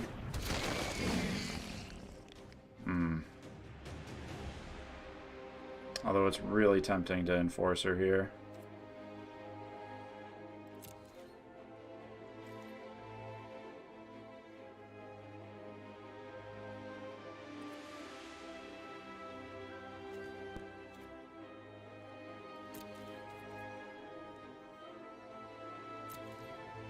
Obviously, we're holding a Drown in the lock to protect that. Yup. You know what I got in my hand.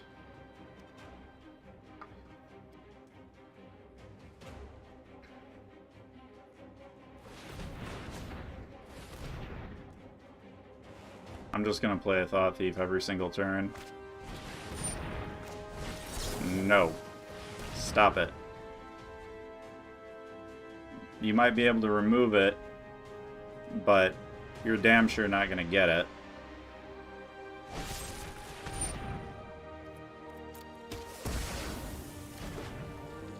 His entire turn is spending 2 cards to deal with my Lurrus. You 1-for-1s both of them.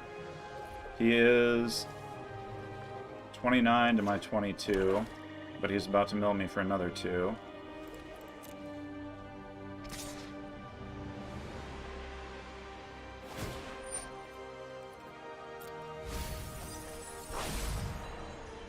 I'm 100% willing to let that happen.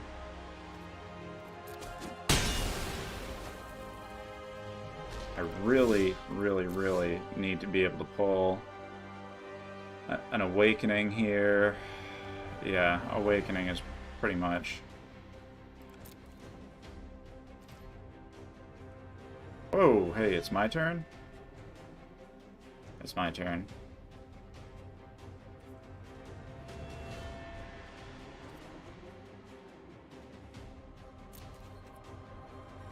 I don't know how the hell it ended up being my turn.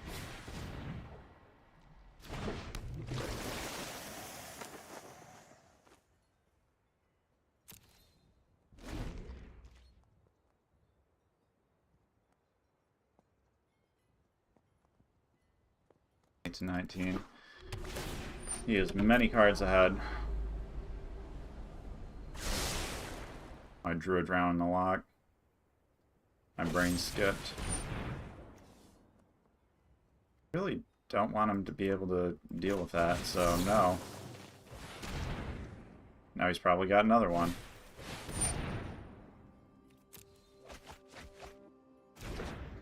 And he is getting pretty far ahead on those. I need to draw my Last Awakening is what I need. If I can draw my Last Awakening, I can get back into this game. It's just, do I really want to draw when I'm at 19, you know? I'm about to be at 17. It's like the only way I can see myself pulling back in here.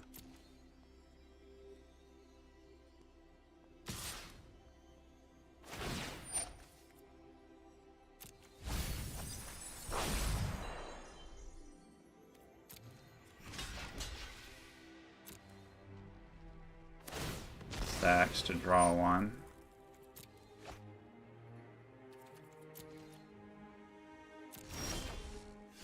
I gotta have that Awakening. Finally. Okay. Alright. Cool. Those are some cards that we can actually play.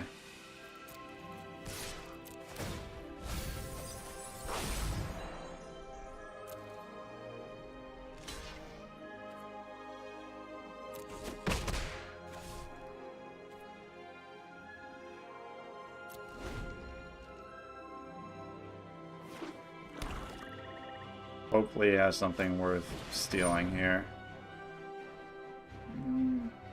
That might actually be worth stealing. 1, 2, 3. That would be all my blue. Unless I pull a blue, which is... I've only got one left. I can still Awaken. I'd rather not get milled there, actually. I'd rather not take the mill. 100% I'd rather not take the mill. Into the story. Nope, that can go on the bottom. Pull an Enforcer. Yep, that's fine. Well, actually, he's gonna mill it, so...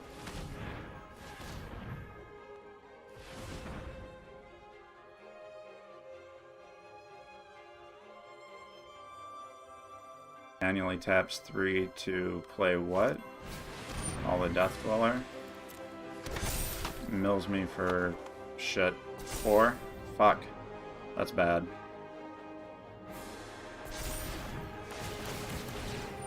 Oh god. Mills me for 8.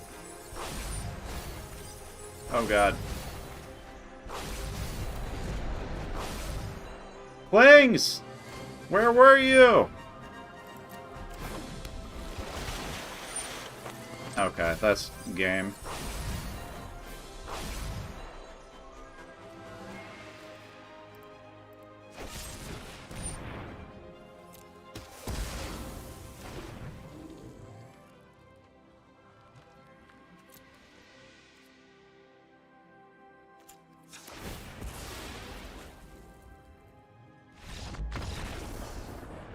I can kill myself on your turn.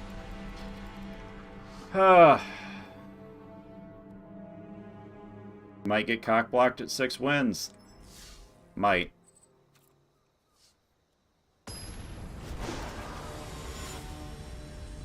But even if we get cock-blocked at 6 wins, we still got 6 wins.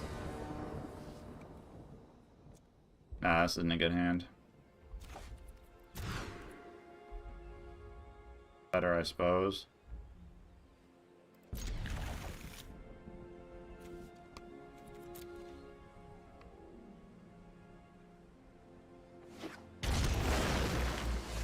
Oh, cool. Pulled the island.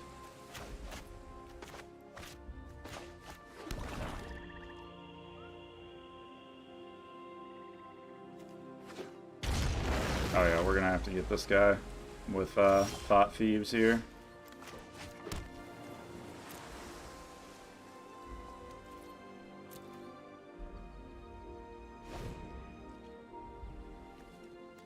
This is the, whatchamacallit deck. Can I reach on it? No. Well, at least he's not making a 5/5 right now.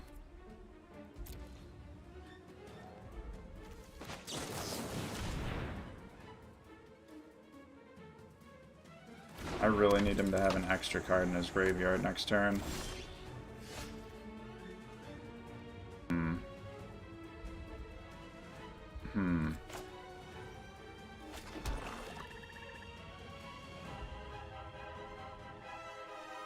Actually, no, I should be fine here. Especially if I play out this other Thought Thief, that'll open me up. He'll play down the Lovestruck Beast, and then I can... Or do I want to Anicog that? I think I can Anicog that, right? Yeah, I should actually be able to Anicog that next turn. Alright, we're good. If he plays it.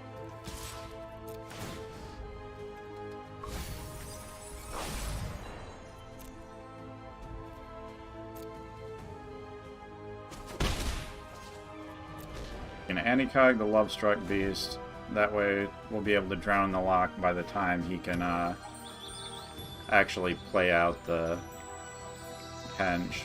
Because that's what he's probably looking to do here, is play out the Henge. Those Thought Thieves are really good too. They play around Stomp.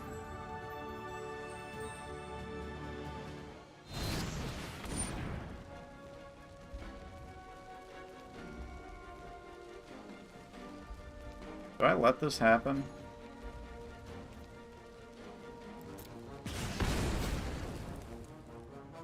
He got second Stomp.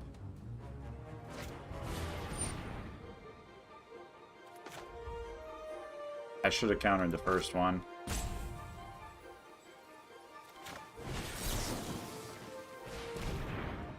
And I kind of whiffed the Stomp like this, but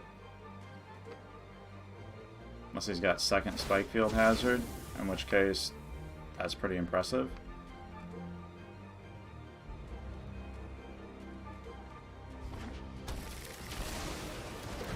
Yeah, I guess I should have probably whiffed the whatchamacallit there, the Bone Crusher Giant. Because now I'm in a spot where I like have to make a weird play, like Fabled Passage, activate, pull a island, and then play out Thought Thief so I can mill him for 4 when I attack. And it gets him to 8, so I can turn this on and it goes to 3, and I'm swinging for 3. And then I'm in like a super weird spot.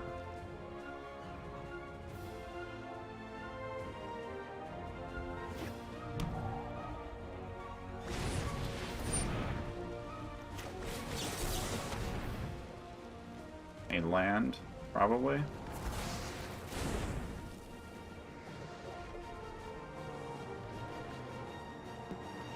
Rune Crab isn't good enough for this matchup. Scrab 1 is probably good enough. Maybe we just need counter spells. Maybe we should be aggressively mulliganing for counter spells, or aggressively digging for counter spells. I don't know. Temple of Deceit's pretty good. Scry 1. But what do we have? We've got a blood... Yeah. We need something better than that in our hand.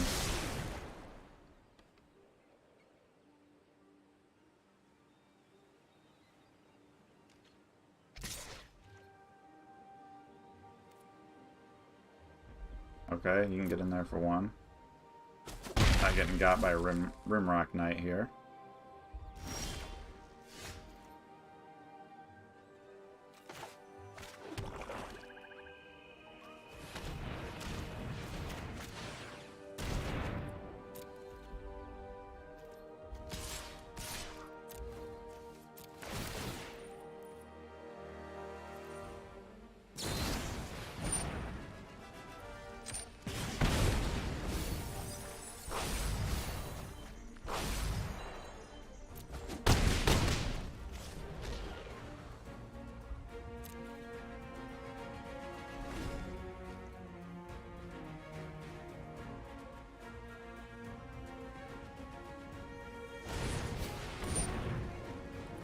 Sure.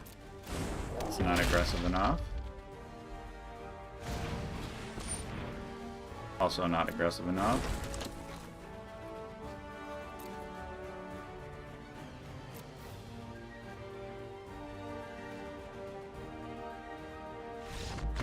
Cool. 7 wins, baby! So, let's see what we got. We got some stuff. We got a couple packs. We got cards. Oh, this is just from ranking up, I think. Hellfire Immolator. Sacrifice it. It deals damage equal to its power to target creature. Planeswalker. Cool. Cool, cool, cool. We get 1,000 gold and 2 rares. 2 rares. Nice. Another Linvala. Thassa's Intervention. And Sanctum of the Fruitful Harvest. Aw, I like this one. That's cool. Okay, Mastery. We're going to go ahead and pop the orb in the tree. I think we're going on black here. Yep. Confirm that pick. Boom. Cool. I really feel like I should have went red, but whatever. Description of Ruin. Awakening is a cool skin to have. Alright, packs. What did we get? We got a core pack that had a Brash Taunter in it. LOL. And we had a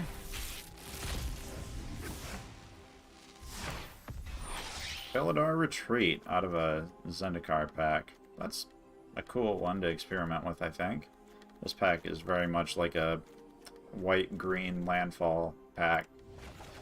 Alright, so that's going to conclude our stream for today on Opportunity Cost.